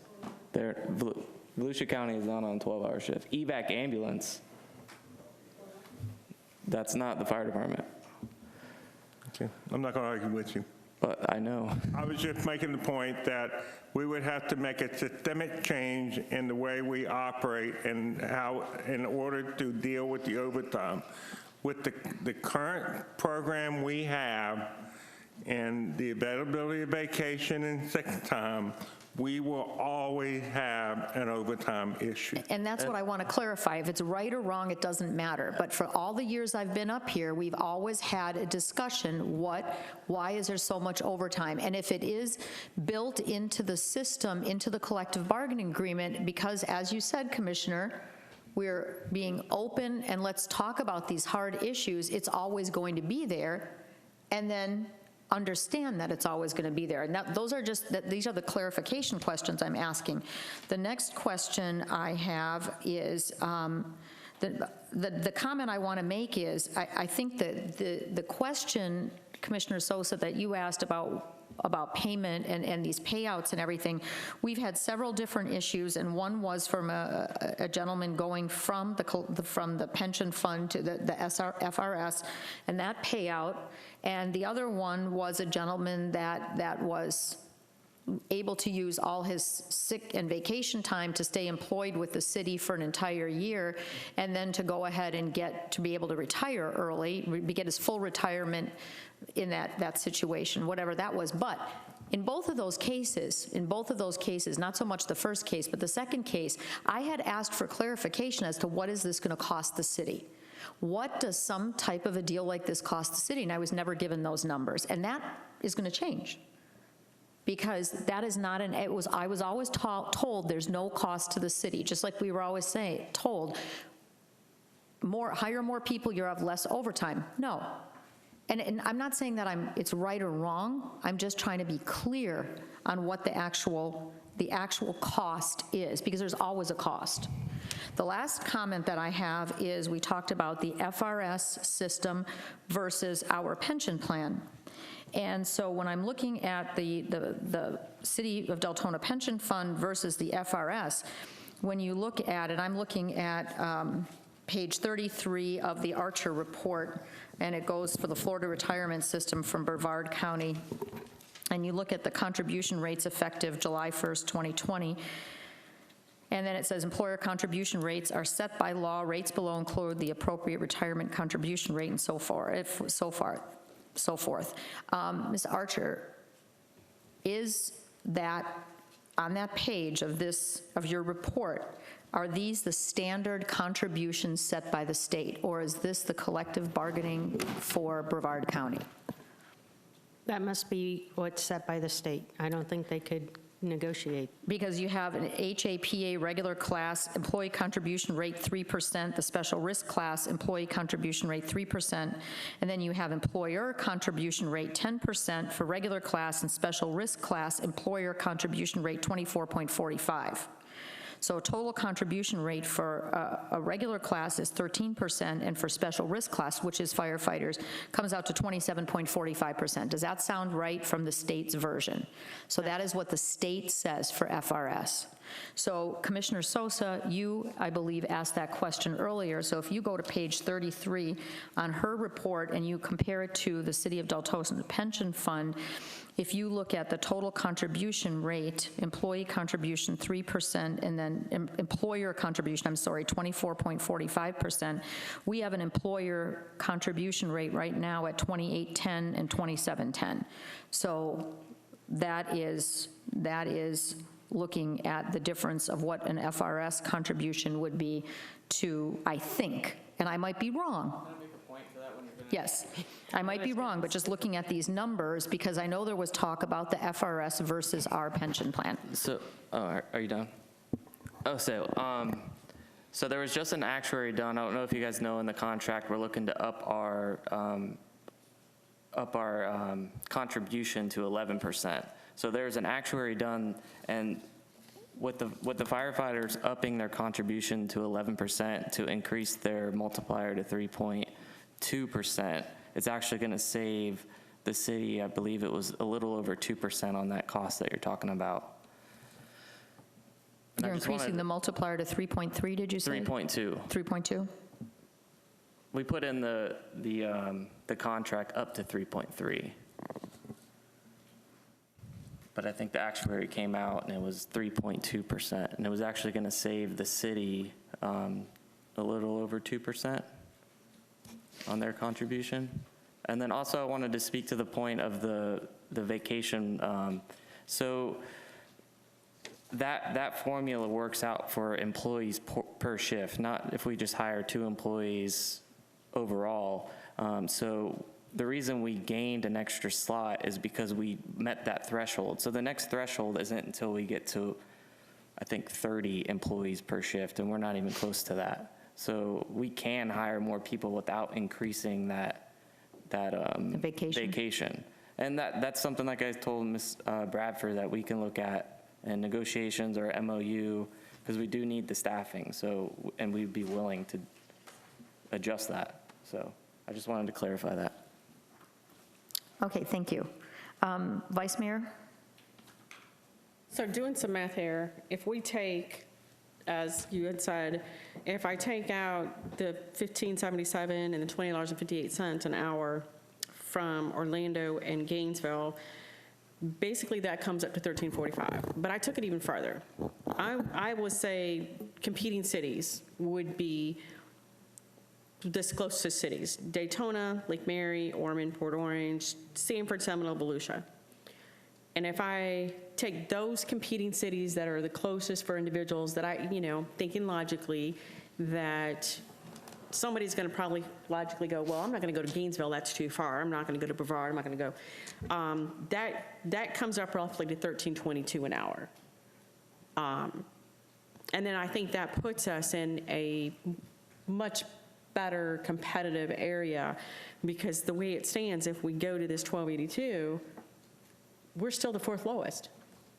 So if we're going to do it, personally, I think we need to do it right. I mean, we've spent money on this. It's taken a lot of time and energy, and it costs more to bring somebody in, train them, uniform, get them going, and lose them. That's costing us a lot of money. So we kind of need to wage that as well. I know right now we're probably down, like he's saying, 3. I know we had a few retirees and all that, and I don't even know what's retiring this year. But if we do need to add a unit, we do add any more, we need to keep these guys. So I don't know. I'm just throwing it out. It was $13.45 if we did like you said, and we take out those top ones, and it was $13.22 if I took our competing areas, and that was the average. I'm just throwing some numbers out. Commissioner Sosa?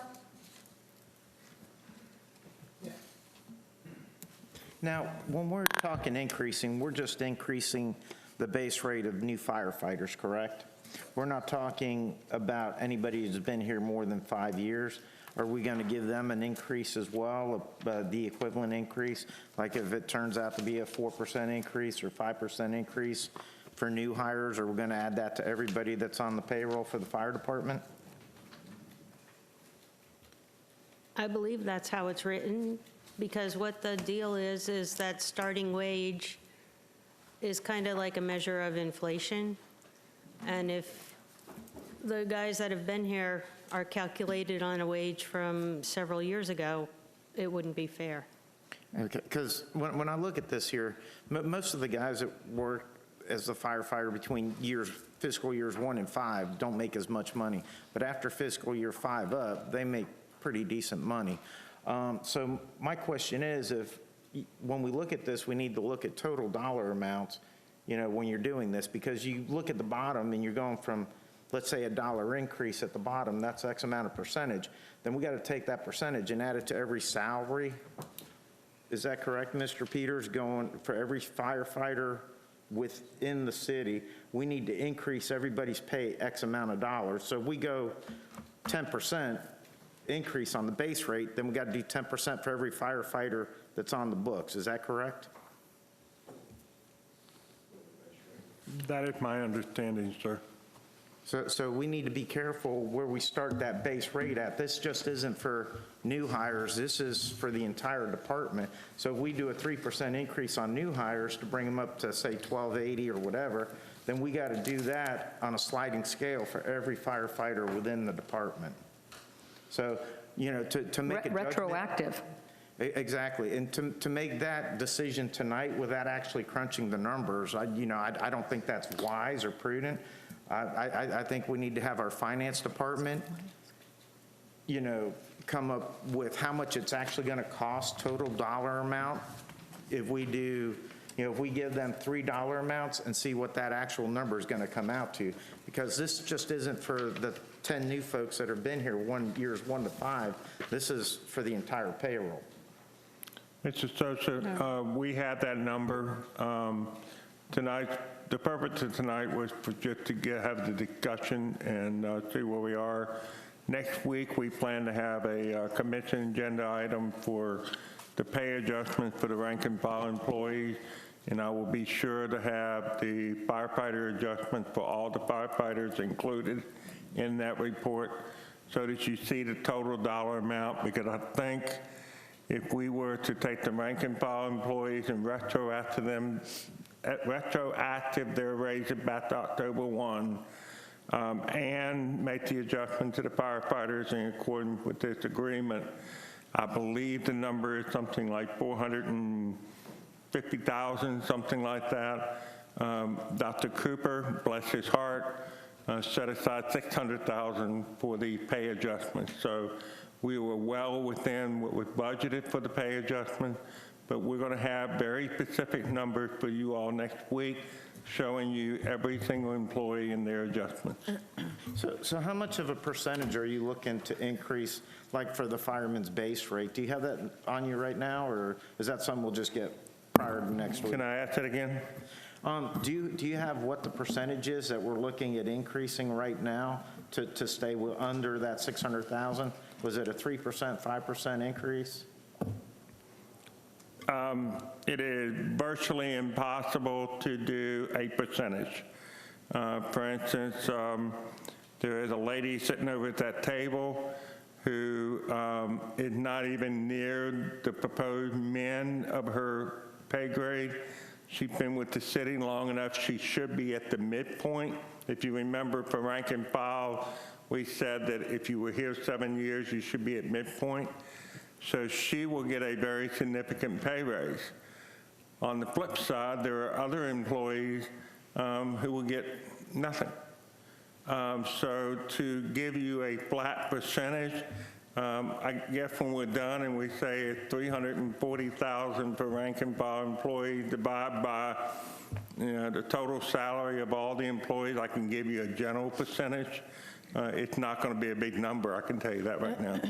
What about for the fire department? Because, if we do like a 5% bump to bring that minimum wage up from $12.14, and are we going to do a 5% bump on every firefighter within the city as well? Or that's where I was wanting to know where we're going to stay within that 600,000 between staff and the fire department as far as percentages go. Susan Helberg and our finance department will be putting all that together. And like I said, we will have that specific information for you next week. All right, thank you. Okay, Commissioner Ramos, and then we're going to wrap this up because we have one other topic, and then I believe we have someone that wanted to speak on public comment for this. So, Commissioner? Thank you, Madam Mayor. I had some questions in the ARCR report, but I think it goes to Commissioner Sosa's point on page 4. I'm not sure, can you see that? I could. And I think there was a question here, because there is a 12.14, but then if you look at the standard underneath, there's a 13.96. Where is that difference? Or is that part of the calculation of the October the 1st, 2018 that has been mentioned that would receive an increase somewhat? The 13.96 was the total salary from the first column divided by, I'm not sure what, but. Okay. That number came from the average pay that was calculated, and then we looked at 95% because that was the percentile that we were looking for the rest of the employees. So we did 95% of the average, which came out to be that 13 something or another, to keep it in line with what we were doing the rest of the employees. That's where that number came from. All right, thank you. Okay, and also on that page, Commissioner Sosa, it shows what they would, all other members would receive an equal pay increase of about 1,184 and so forth. It mentions that from 2018. So, okay, we're going to go to public comment now because we have one more item. Is there anyone from the public that? Madam Mayor, we have one public comment. Albert Bryant, please. Okay.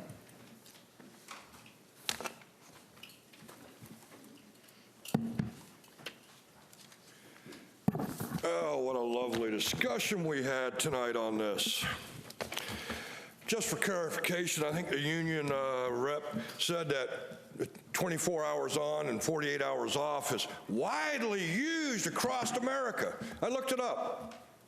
It's actually gone down quite a bit in America in the last few years. Matter of fact, only 34% of all fire departments use it. The reason why? Benefits. Because they use more benefits when they're on 24 hours on, 24 or 48 hours off. The reason being is fatigue. There's also more accidents because of fatigue. Now, that being said, I think raising their rates at this point is foolish.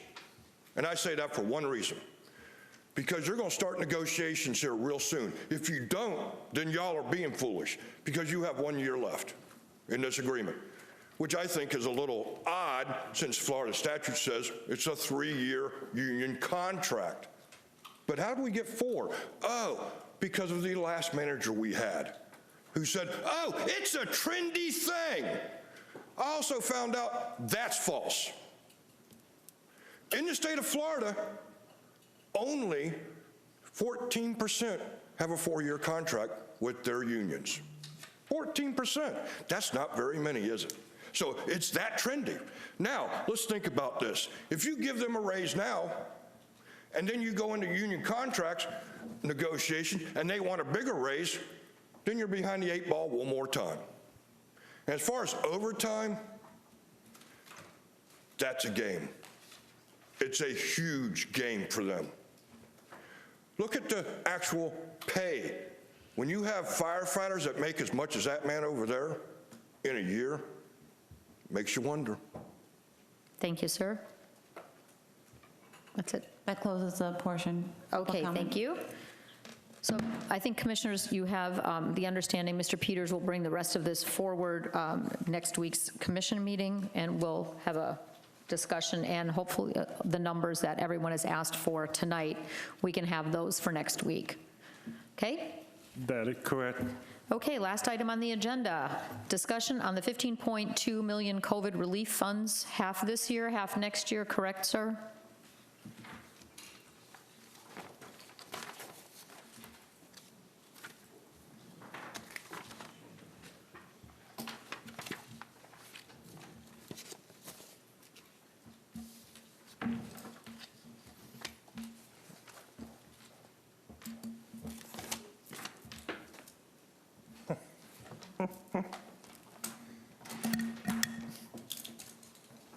My trustee assistant is on her way.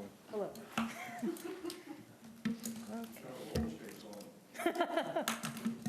This is it, right? Yep, Okay, great. You just have to hit the space bar. yep. All right, thank you. John Peters, acting city manager. This report was actually going to be next Monday, but because the money is supposedly going to be distributed this week, I felt like it was better to have the conversation before we actually start receiving the money. The Coronavirus Local Fiscal Recovery Fund is what we're talking about. The city of Deltona is scheduled to receive a total of nearly $15.2 million from the Federal Treasury Department, with half due 15 May of this year and the second half due May 15th of the next year. Projects do not have to be listed as funded or unfunded in the current budgets, and all funds must be spent by the end of December 2024. There are 4 categories of eligible projects: response to health emergencies, response to workers performing essential work during the COVID-19, provisions of government services to the extent of a reduction of revenues to such municipalities in the most recent full fiscal year, and make necessary investments in water, sewer, and broadband infrastructure. The broadband infrastructure is rural broadband infrastructure. These funds can be used to compensate for negative economic impacts, including assistance to households, small businesses, nonprofits, and aid to impacted industries such as tourism, travel, and hospitality. That's the public health emergency money. The provisions of government services can be used for premium pay to eligible workers of the city that are performing defined essential work or providing grant to eligible employers who have eligible workers who perform essential work. Obviously, this would be the firefighters. A private example would be if you had a private ambulance service that was providing key service during the time. Provision of government services. To the extent of a reduction of revenue of such municipality in the most recent full fiscal year, which for us would be FY 1920, the city can reimburse itself for said lost revenue, which for the city of Deltona is approximately $2.3 million. However, if we were to use the money for that purpose, we cannot reduce taxes, fees, or other forms of revenue as a result of said reimbursement. And then we can invest in the infrastructure, such as water, sewer, and broadband rural infrastructure. Analysis. The city of Deltona could provide a bonus to firefighters, provide assistance to household businesses and nonprofits, reimburse the general fund and water and sewer for lost revenues, or build certain water and sewer infrastructure. Bonuses to firefighters. The state of Florida is providing a $1,000 bonus to first responders. An additional bonuses by the city is an option with these funds. Assistance to household businesses and nonprofits. The city of Deltona provided relief to all households and businesses by allowing them a forbearance on water and utility bills for over 9 months. Providing assistance to nonprofits would be extremely difficult after the fact, since we did not have a tracking mechanism during the COVID. Reimburse the general fund and water and sewer fund. While this option is very appealing, it should be noted that the general fund actually finished the year with a large unrestricted fund balance. By reimbursing ourselves, we cannot reduce the Avalon taxes or the water and sewer rates. Invest in water, sewer, and rural broadband. The city of Deltona has identified numerous water and sewer projects that can be funded with these funds, such as meter replacement, $11 million, transfer Fisher wastewater plant flow to Volusia County, approximately $3 million, and surface water harvesting. This is basically taking surface water in problem flooding areas, harvesting it, treating it, and putting it in the reclaim system and take it out to a RIB site to replenish the aquifer. That would be about $3 million. So our recommendation, staff recommend that the anticipated $15.2 million funds be used for meter replacement, transfer the Fisher plant, and the surface water harvesting of Lake Gleason and Windsor Lake. So with that, I will answer any questions you may have. And the board is lighting up, sir. Commissioner Avila Vasquez, Commissioner McCool, Commissioner Sosa. Thank you, Mayor. I have a question with the meter replacement funds. Can you tell me what is the benefit with the new meters versus what currently is out there? Okay. If you remember when we were doing a presentation previously about reducing costs in Deltona water, we talked about meter replacement that would allow us to reduce the customer service staff and the meter readers. We were looking at two different technologies then. One we called AMR, and the other is AMI.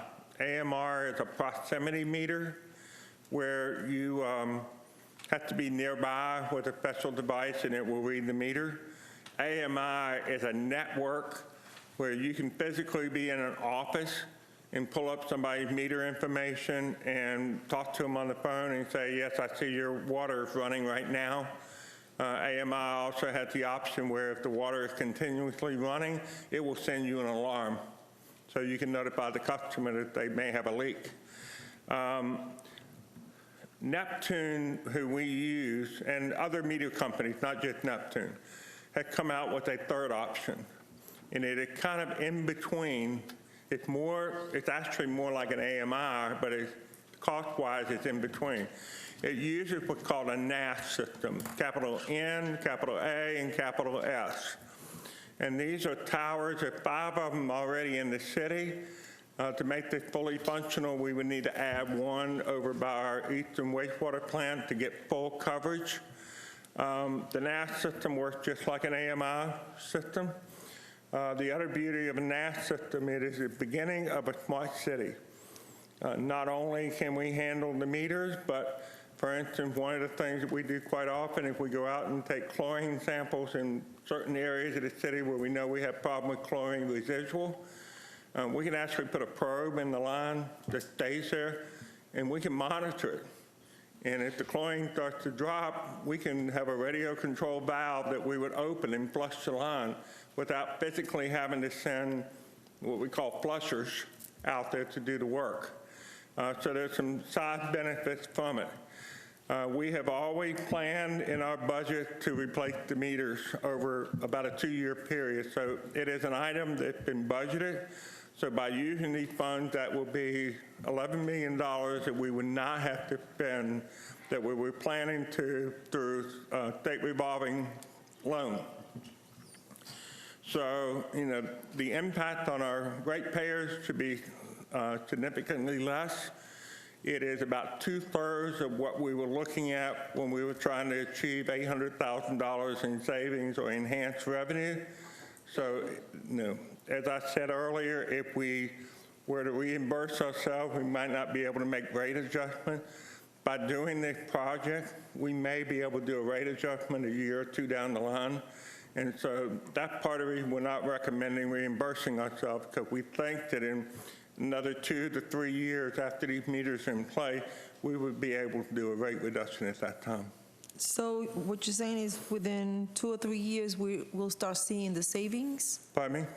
Within 2 or 3 years, we'll start seeing the savings in replacing meters? I think we're safe to say that. We'll judge it based on once we get the meters in. In talking to Neptune, they are willing to cover the costs until we get our second payment. So we would actually be able to put out a contract with them because they already have several contracts around the state for this type of system. We would bring it back to the commission for approval. They pretty much assured us that they would be able to have all the meters replaced within a 1-year period. And so this time next year, we would likely be 100% on a NAS-based system. It would make the life of our customers so much easier because they can physically see the usage. And they would actually get email alarms when their water is running continuously. And as every one of you all know, you've had constituents call in to have a high water bill because of unexpected problem with a leak or inappropriate use. And they would actually get an alarm via email that they have a problem. Okay. My next question is, can you explain to me what is going to be done by surfacing the surface water harvesting Lake Gleason? Can you add that again, please? Surface water harvesting includes Lake Gleason. What exactly is the process? Because that's one of our biggest problems in my district. Right. In a previous employee, I came up with a project that what we did, the DOT was doing a significant widening on I-4. They were going to impact the floodplain and retention. And so what I developed at the time was a project where we would take water out of this particular water body. We would use what's called dish filtration, and then we would chlorinate in line. And that would create a clean reclaimed water that could go into our reclaim system and be distributed. In this particular case, Del North, they're starting to send all of their wastewater flow to DeBerry. They have RIB sites up at the Del North site that we would be able to utilize. We would put the harvested stormwater, we would put it into the RIB, we would monitor it, and it would go down into the aquifer, and it would count toward our consumptive use permit with regard to how much water we're supposed to put in the aquifer. Now, in exchange for allowing us to use their RIB, we would allow Volusia County to take some of the credits also. But the real benefit to us is Lake Gleason and Lake Windsor have very limited outfall. There's nothing we can do to increase them. So this is about the only way that we can deal with the excess water. And so we will be able to control the lake level better, not adversely impact downstream people, and also a beneficial use to our consumptive use permit. Thank you. Okay. Madam Mayor? Yes, the kind Commissioner McCool is letting you jump in. Yes, I want to, it's just a follow-up question to Commissioner Maritza. In reference to when you spoke about the meter replacement and you talked about if we go with Neptune, meaning that hybrid between MAR, MIA, and you talked about 5 towers and needing an extra tower. Is that additional tower in the budget in this 11 million? Pardon me? Is the extra tower that we would need if we go with Neptune, is it budgeted in the 11 million? In our 5-year capital improvement program, we have set aside money to pay back the debt for getting a state revolving loan for the meters, and that would be a debt that we would not have to take on, so there would definitely be a cost saving to the city. But what about the tower? Is that part of the cost? That is part of the cost. What the actual meters are about $200 a piece. Then they charge an additional $50 for the NAS system.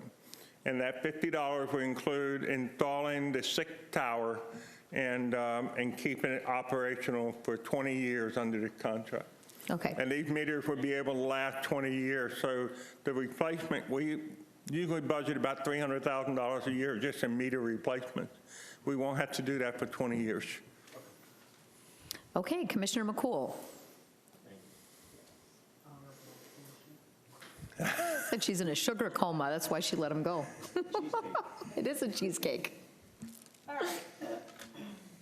Yes. Now, I understand what staff recommendation is, but I just want to ask some questions about that, okay? We have how much left over, when we talk about reimburse the general fund and water and sewer for lost revenues, how much did we recapture of resident water bills through natural process? Meaning how many caught up, what is still outstanding there in that fund? We probably are running about 80%. The other 20%, we're assuming must have got up and left. Most of them are renters. But approximately, I think the last number I recall hearing is that we were about 80%. Our disconnect rate has almost gone back to normal as of last week. So we started this process back in January, and we're just now getting out from under the whole disconnect process and getting people current. So what are we outstanding there? $300,000? If you say we're at 80% recovery, what were we at? $800,000, $900,000? Where were we at? You need to remember, many of these people got on a payment plan. And the way the payment plan was set up is, for instance, if they went 8 months without paying, they would be allowed 8 months to repay. Yep. So a lot of these people are still on the payment plan. So that's a very difficult question for me to answer. But no, simple term, 80% of $600,000 would be $480,000 that we have recovered in some fashion. That would be simple math. Okay. It's not accurate, but it's simple math. So I want to ask again, reiterate, if we do not choose to reimburse ourselves because we finished the year with a large unrestricted fund balance,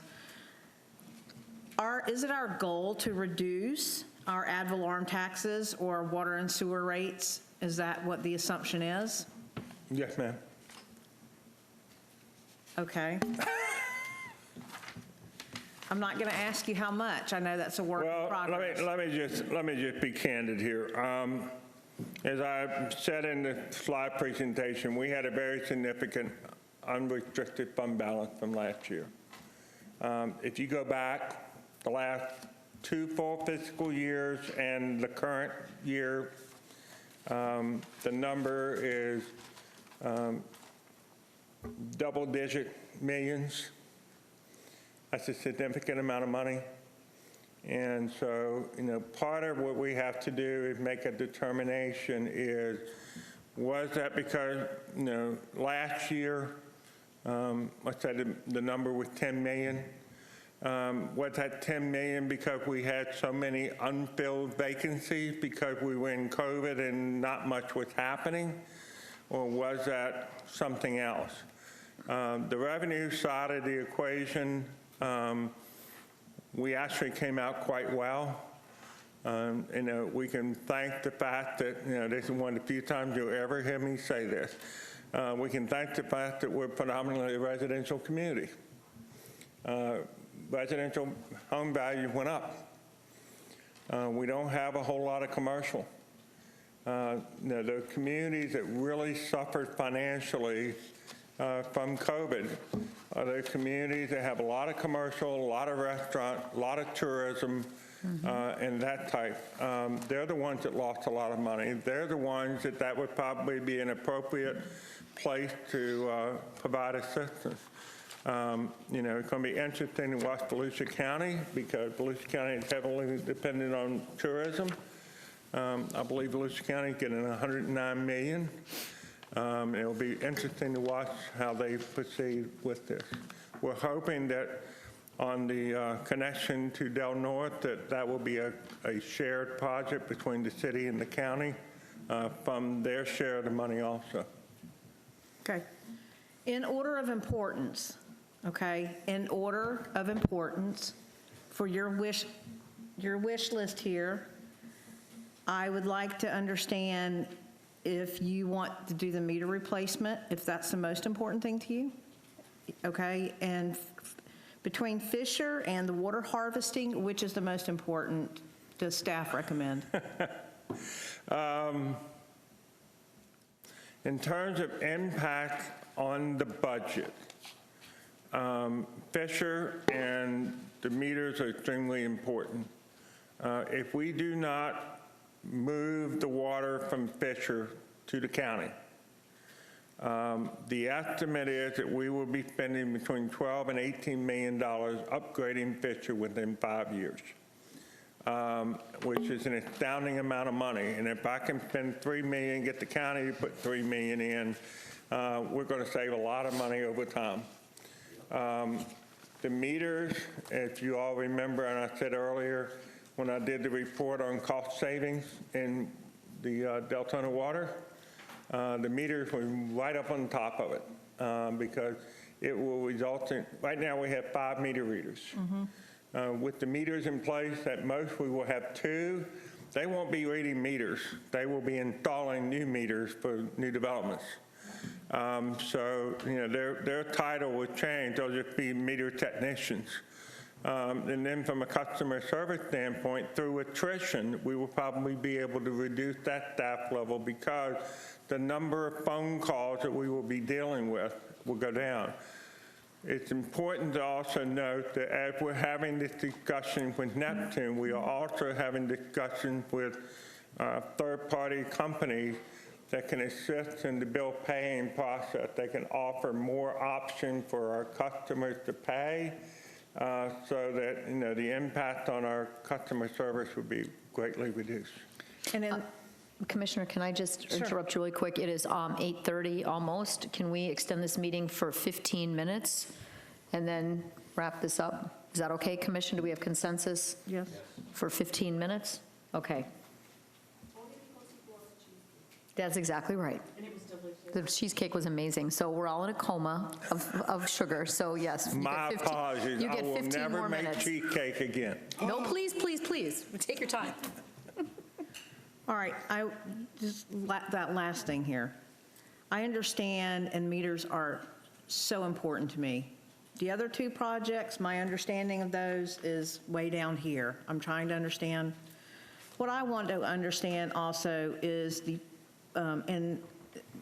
this goes back to when I was working on the water audit. We've been begging for these meters, right? Public has, for transparency. I understand the importance. It's more than just about the meters. It's about transparency, and it is about customer service. You and I have talked about customer service, phone system, redoing that phone system, getting that done. So I get that.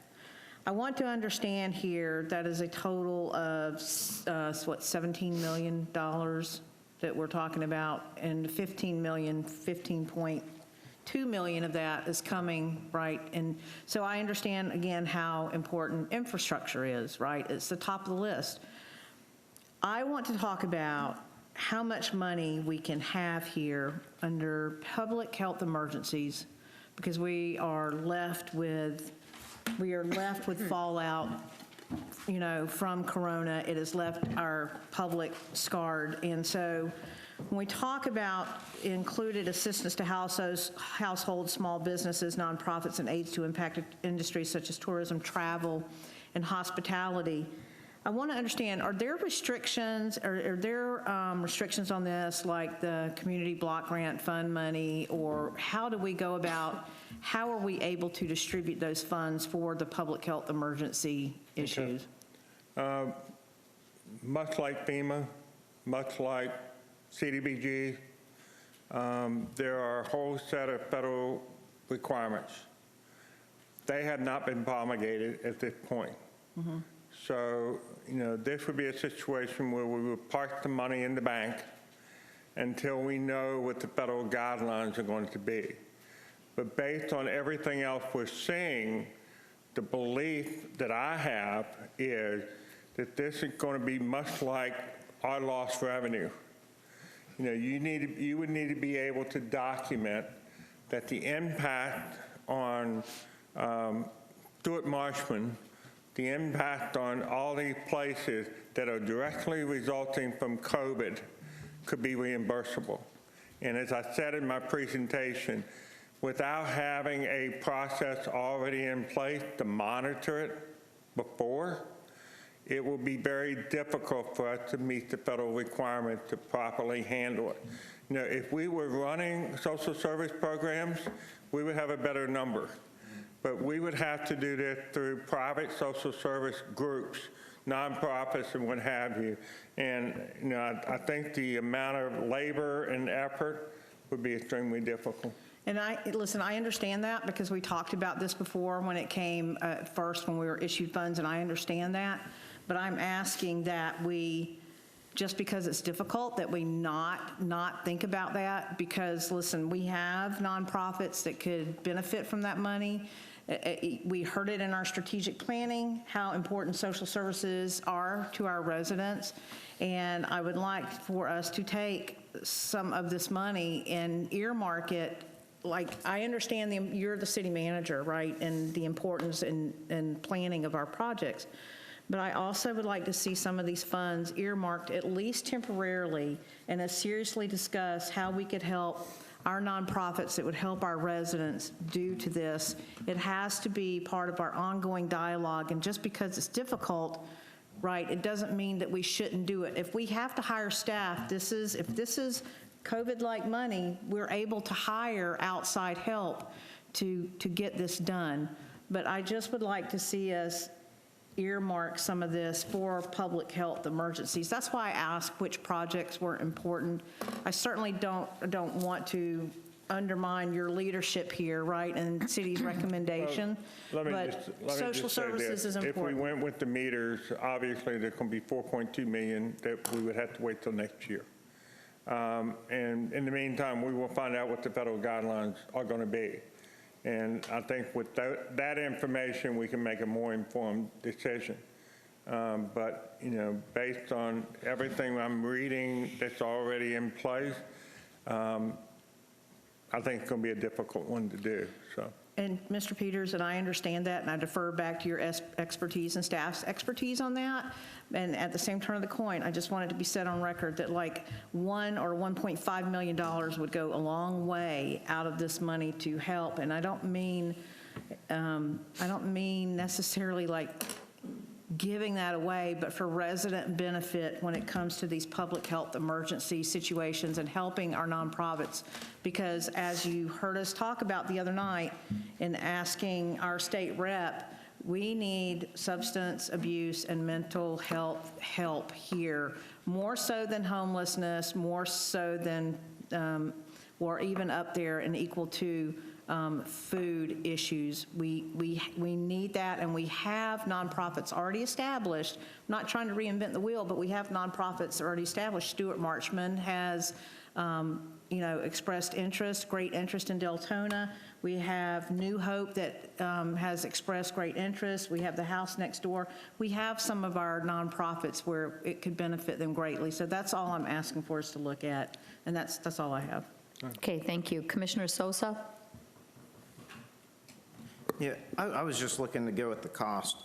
I think it was already mentioned 250, so that's 250 a meter. Is that installed? Yes, sir. Okay, so. No, I'm sorry, let me clarify that. No, sir, it's not. It is approximately $10 million to buy the meter, because we have 38,000 some meters. We will probably purchase 40,000, so we have a stock. And then it's $1 additional million in order to install it. Okay, because when I was trying to do the math, it wasn't coming up. I was showing a Yes, sir. $2.25 million gap there.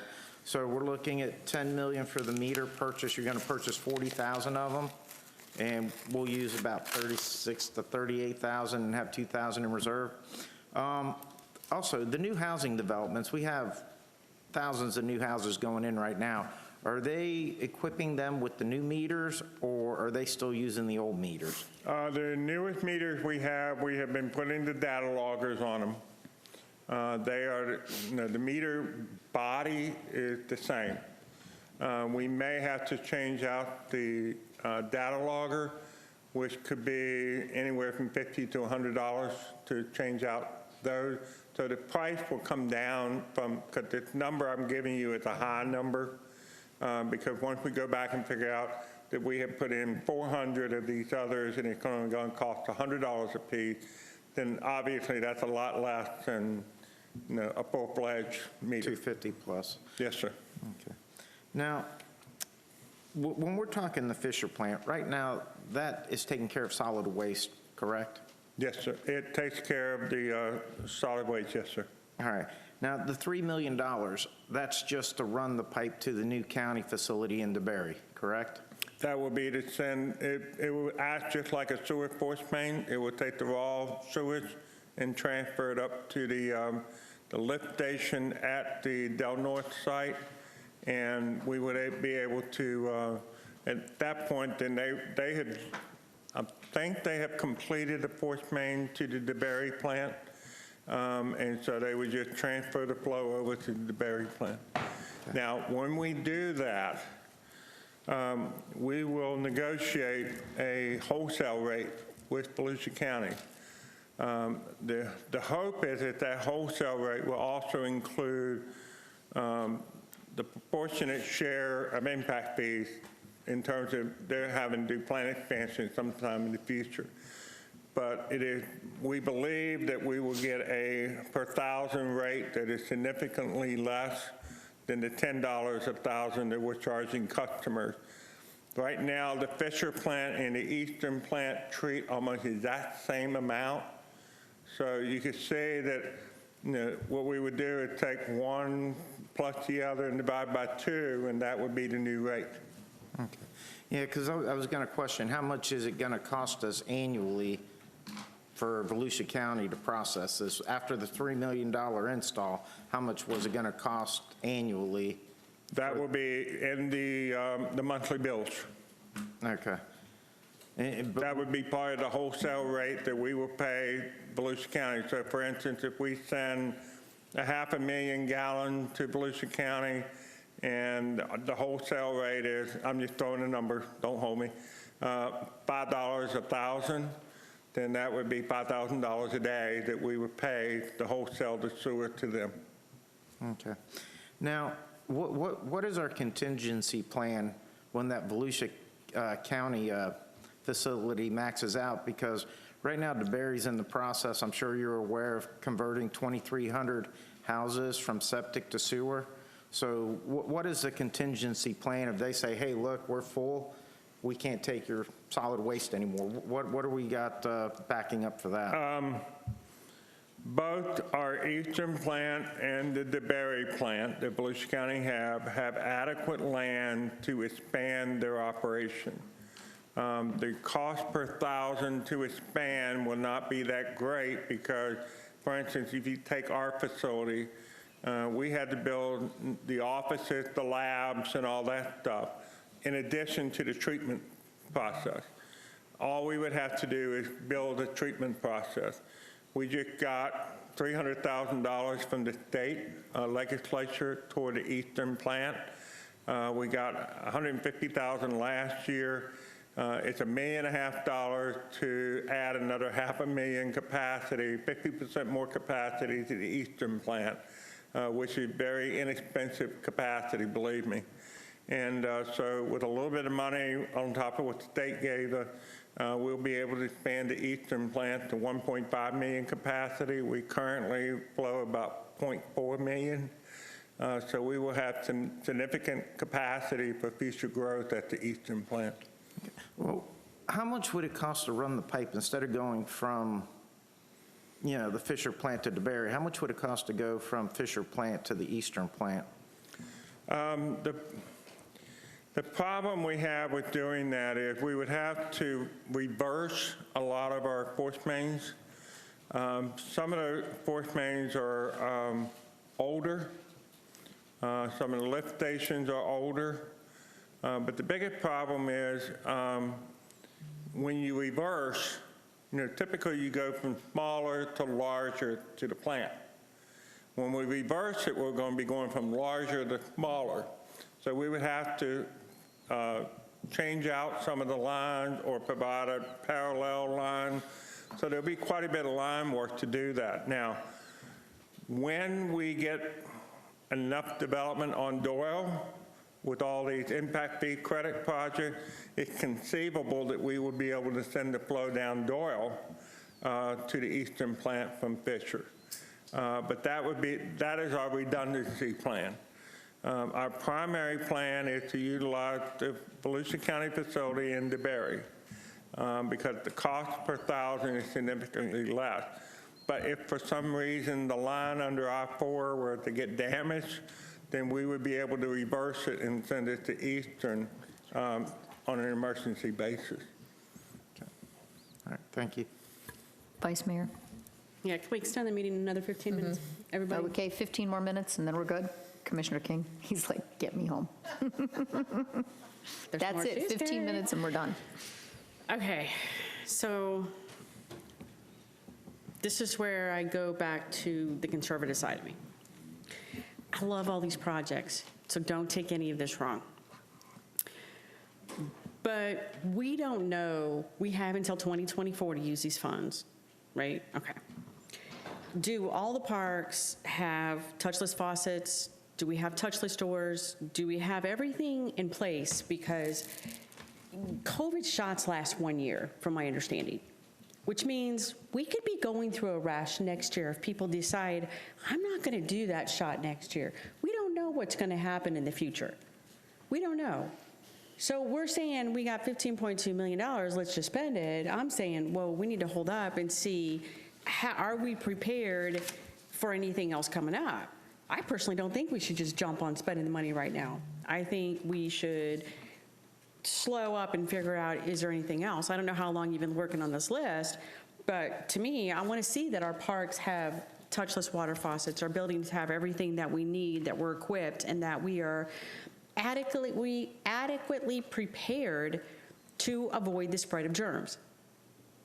And that may mean putting the facilities with the touchless doors, touchless water faucets, touchless, everything that we need to do. I'm just throwing those items out there. So if we're on not on a timeline, I'm not quite sure why we're jumping in so fast to spend money. I get your urgency on transferring the flow to the Fisher Plan and Lake Gleason, but we don't know what's going to happen. We were significantly under last year, but we also canceled every event. Mm-hmm. We canceled a lot of citizen events last year and this year. Like you're saying, we had a lot of staff out that, we had to pay salary, but we had to pay just a percentage of their salary. So we don't know where we're going to go back to. We've already heard staff say so many times that we haven't even gotten back to pre-staff levels from where we were before. The only reason we got away with it was because of COVID. So what's going to happen in 21, 22? We don't know. We don't have a crystal ball.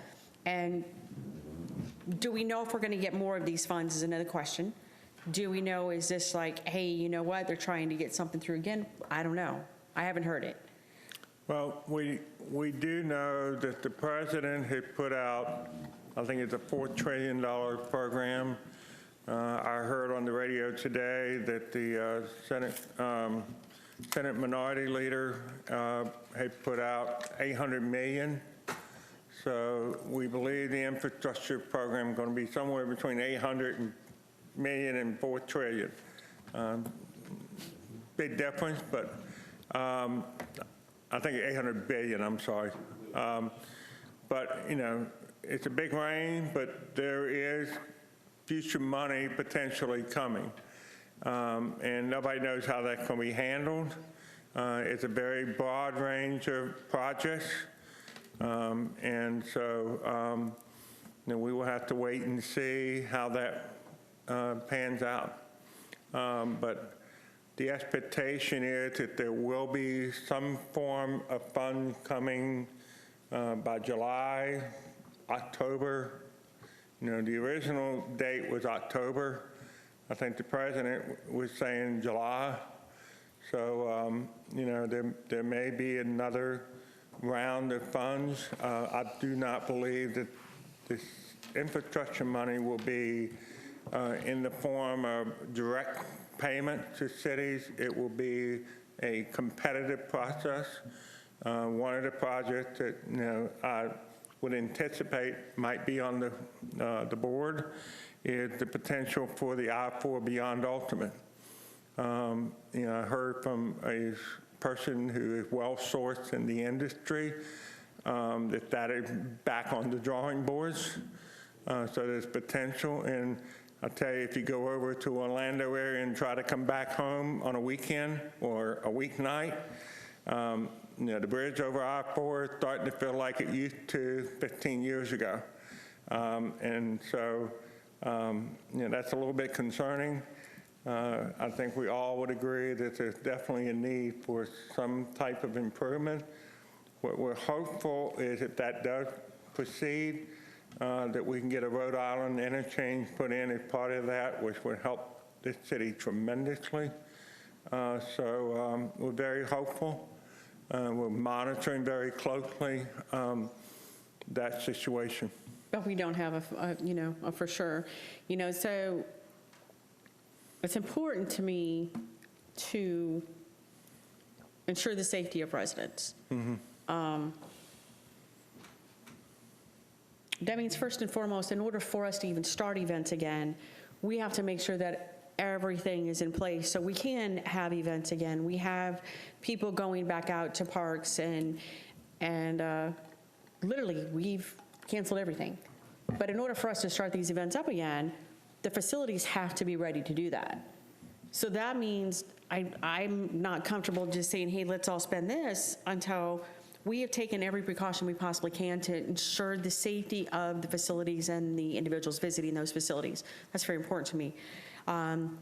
Commissioner McCool, you brought up something this morning that I just happened to hear on the news, and that is that the latest statistics are out that alcohol and drug overdoses and abuse has significantly increased through the last year of COVID.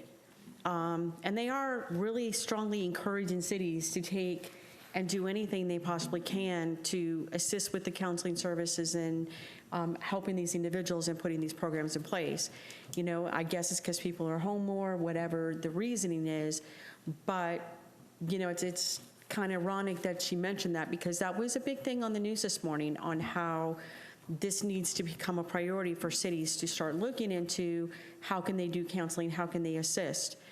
So as much as I love these recommendations, and I would rather jump up and down and say, yay, like when individuals got a stimulus and went out and bought a TV and then, you know the stories, couldn't pay their water bill. We need to, I think, step back a little bit. I think, you know, we need to earmark a little bit of this for other items, and let's do a single priority. Now, you were saying we could get away with, I mean, we budgeted the meter replacement over a few-year period. I understand nobody likes bonds, you know, but at this point, if we say, hey, we earmark 4 million of it or a percentage of it, and then maybe we can tuck some money away, I'm just not for spending everything that we've brought in because we don't have a crystal ball. So that's my speech. Let me just remind you that we have to spend the fund by December 31st of 2024. So we basically have 3 years. 3.5 on this money has to be spent by December 31st, 2024. So that's basically 30 months to spend it. 2024. 2024, Okay. yes, ma'am. So how long would it take to figure out what we have to do to get all of our facilities COVID ready? COVID, what's the word? It's not disinfected, but you know what I'm saying, so that they're safe, COVID friendly. And these projects, are you saying these projects are going to take 3 years to put into place? A couple of meetings ago, you all approved the purchase of sanitizing equipment that is for the fire department and for city facilities. We're in much better shape after that vote to be able to respond to another pandemic situation in terms of being able to sanitize our facilities. Ryan Reckley and Mark Manning, the fire chief and his staff have done a remarkable job of keeping our facility clean and safe. We still are requiring staff to wear masks because we just don't have a high enough percentage of people that are vaccinated. So we're doing all we can to stay safe. So are you saying that the firefighters and our staff are going to the parks and cleaning them? I certainly hope we're not. Our firefighters are not going to the parks and our city facilities and cleaning them. I know you just said we had the autoclave. No, right? Okay.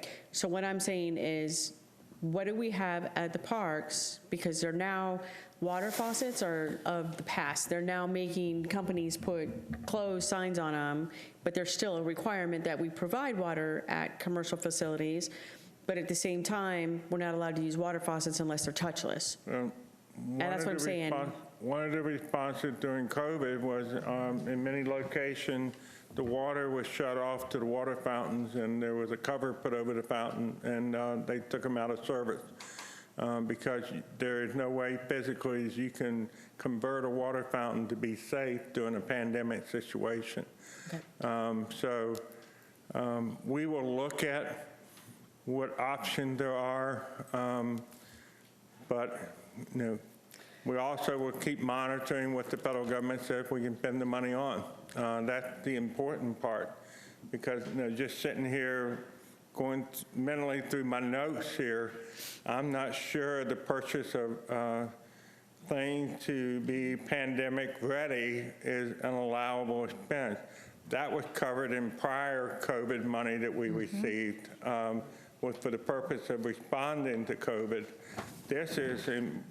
The purpose of this appears to be more geared toward how do we come out of it and move forward. Commissioner Vasquez? Thank you, Mayor. I have a question. We just recently approved renovation and work upgrades to the parks. Isn't that included in that budget? We will be including that in our budget, yes, ma'am. Okay, thank you. The other question I have is with the social services, the recoveries and stuff like that. I think it was Thursday or Friday, I attended something over at ER Advent Health. There was a group there called Volusia Recovery Alliance, and that's what they're doing. That's what they're doing. You know, they're helping and they're looking for people to volunteer with them. And we're gonna be having a meeting with that group, and they're not looking for any funds. They're just looking for people to help and to guide them. So, and an awesome group. As a matter of fact, they gave me some examples. I forget what you call it when somebody has an OD and Narcan. Right, and they give you training. They actually gave the group their training on how to do it. So just to share that with the rest of the commissioners. Now, I understand the order that these projects are put. I can wait for new meters. I really don't know how much we can wait for the Fisher plant, but we can definitely not wait to work on the problems we have with Lake Gleason. If you go around that neighborhood when it's pouring, raining, worse when we have hurricanes, Eleanor, Cloverleaf, you feel sorry for these people. When I got off my car, the water was over my ankle. People cannot get their cars out of their driveway because their cars will literally be covered halfway up with the water, and you went with me, Mr. Peters. So I don't know how you're going to put this in priority, but I know that the project of Lake Gleason and Windsor Lake should be on the high priority and not, on the lower level of your projects. Let me just say this. The Fisher, moving the Fisher flow to Del Norte, the surface water capture on Gleason and Windsor, we have to go through a permitting process that's going to take a little while, but we will find money in the budget to start that process so that when the next round of money comes around, we will be ready to move forward. At that point, with the project, we'll have permit in hand and ideally bids in hand so that we can move forward. Please, we really appreciate it because I don't think residents living in that area, and I can tell you that they're very beautiful homes, very expensive home. Anybody who has not taken a drive around there, these homes are very beautiful, expensive homes that are water inside up to their garage. So I don't want them to think that we don't feel that their problem is low priority for the city. For me, it should be the first. For Cloverleaf, we have a plan in mind that we can pursue sooner. It's not necessarily the surface water capture on Gleason. It's going to be independent of that. But the Gleason will require the surface harvesting. Thank you. So. Okay, Commissioner McCool, then I'm going to say a couple of comments. Do we have anyone for public comment? Because we're not. Madam Mayor, we do have one public comment. Okay, you off, Commissioner McCool? Yes. I'm just going to have two comments before we go to public comment. One thing that the commission needs to look at is anything that you spend money on is going to be recurring costs. You have to then budget that in the further years. So anything that we do needs to be more of a capital project or something to that degree that we do not have a recurring cost from it. The other comment I want to make in terms of the revenue, what you just said, Mr. Peters, getting permitting and everything done, this revenue, if you decide to go to this, if the commission decides to go to these water projects, understand that there is also possibly another fund coming up from the state that we can tap into if we have permits there, things for the BMAP and so forth, that we may be able to get funding for, and then you can offset some of that, some of this money for something else. The other Madam Mayor, could I jump in on that one? Because you just said something very important. One of the hindrances we have with regard to sewer, septic to sewer conversion, is the BMAP for Blue Springs has yet to be approved. So one of the key elements in getting grants for the septic, the sewer transmission is a BMAP that's in place.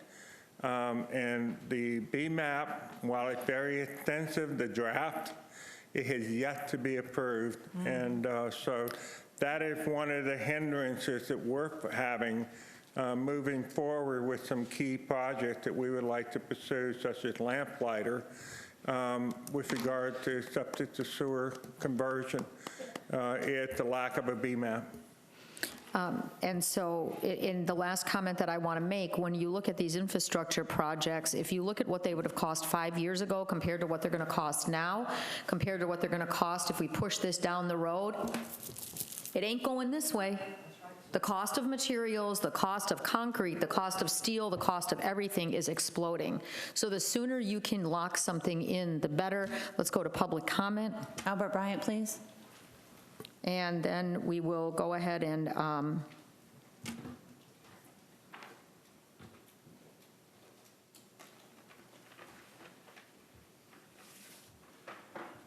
Albert Bryan, Deltona. I'm going to say something tonight that normally I don't get to say at all because I'm a fiscal conservative. But, you know, when you got money, and obviously from what I heard earlier tonight, you've got extra money even in the budget, and somebody gives you money, doesn't it make sense to use their money rather than yours on projects, you know, like this? I really hate to say it this way, but I would much rather spend this $15 million on projects that actually make sense. Meters actually make sense to me. Now, luckily, I can honestly say this, luckily I'm not on Deltona Water. I'm on Del North. So it don't matter to me. I'm already on electronic metering, and it works wonderfully. So I know the benefits of having electronic meters. And I think every one of y'all should be thinking about the people that are on the city water. Oh, how's this going to help them? Oh, they can look on their phone and say, oh, look at my water bill. Isn't that neat? Now, as far as some of the other projects that I've heard mentioned tonight, by helping people with their water bills, aren't you helping them socially? And by having flush money in your other accounts, you actually are looking for the future. Because he said double-digit $1 million, I heard. That is unfettered.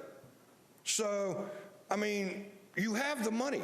Use somebody else's money, which is still my money, no matter how you look at it, on these projects that need to be done. And like I say, the meters make a whole lot of sense. He's been talking about meters ever since he's been here. Y'all have a good night. thank you, and we will see you all next Monday. We are adjourned. Madam Mayor.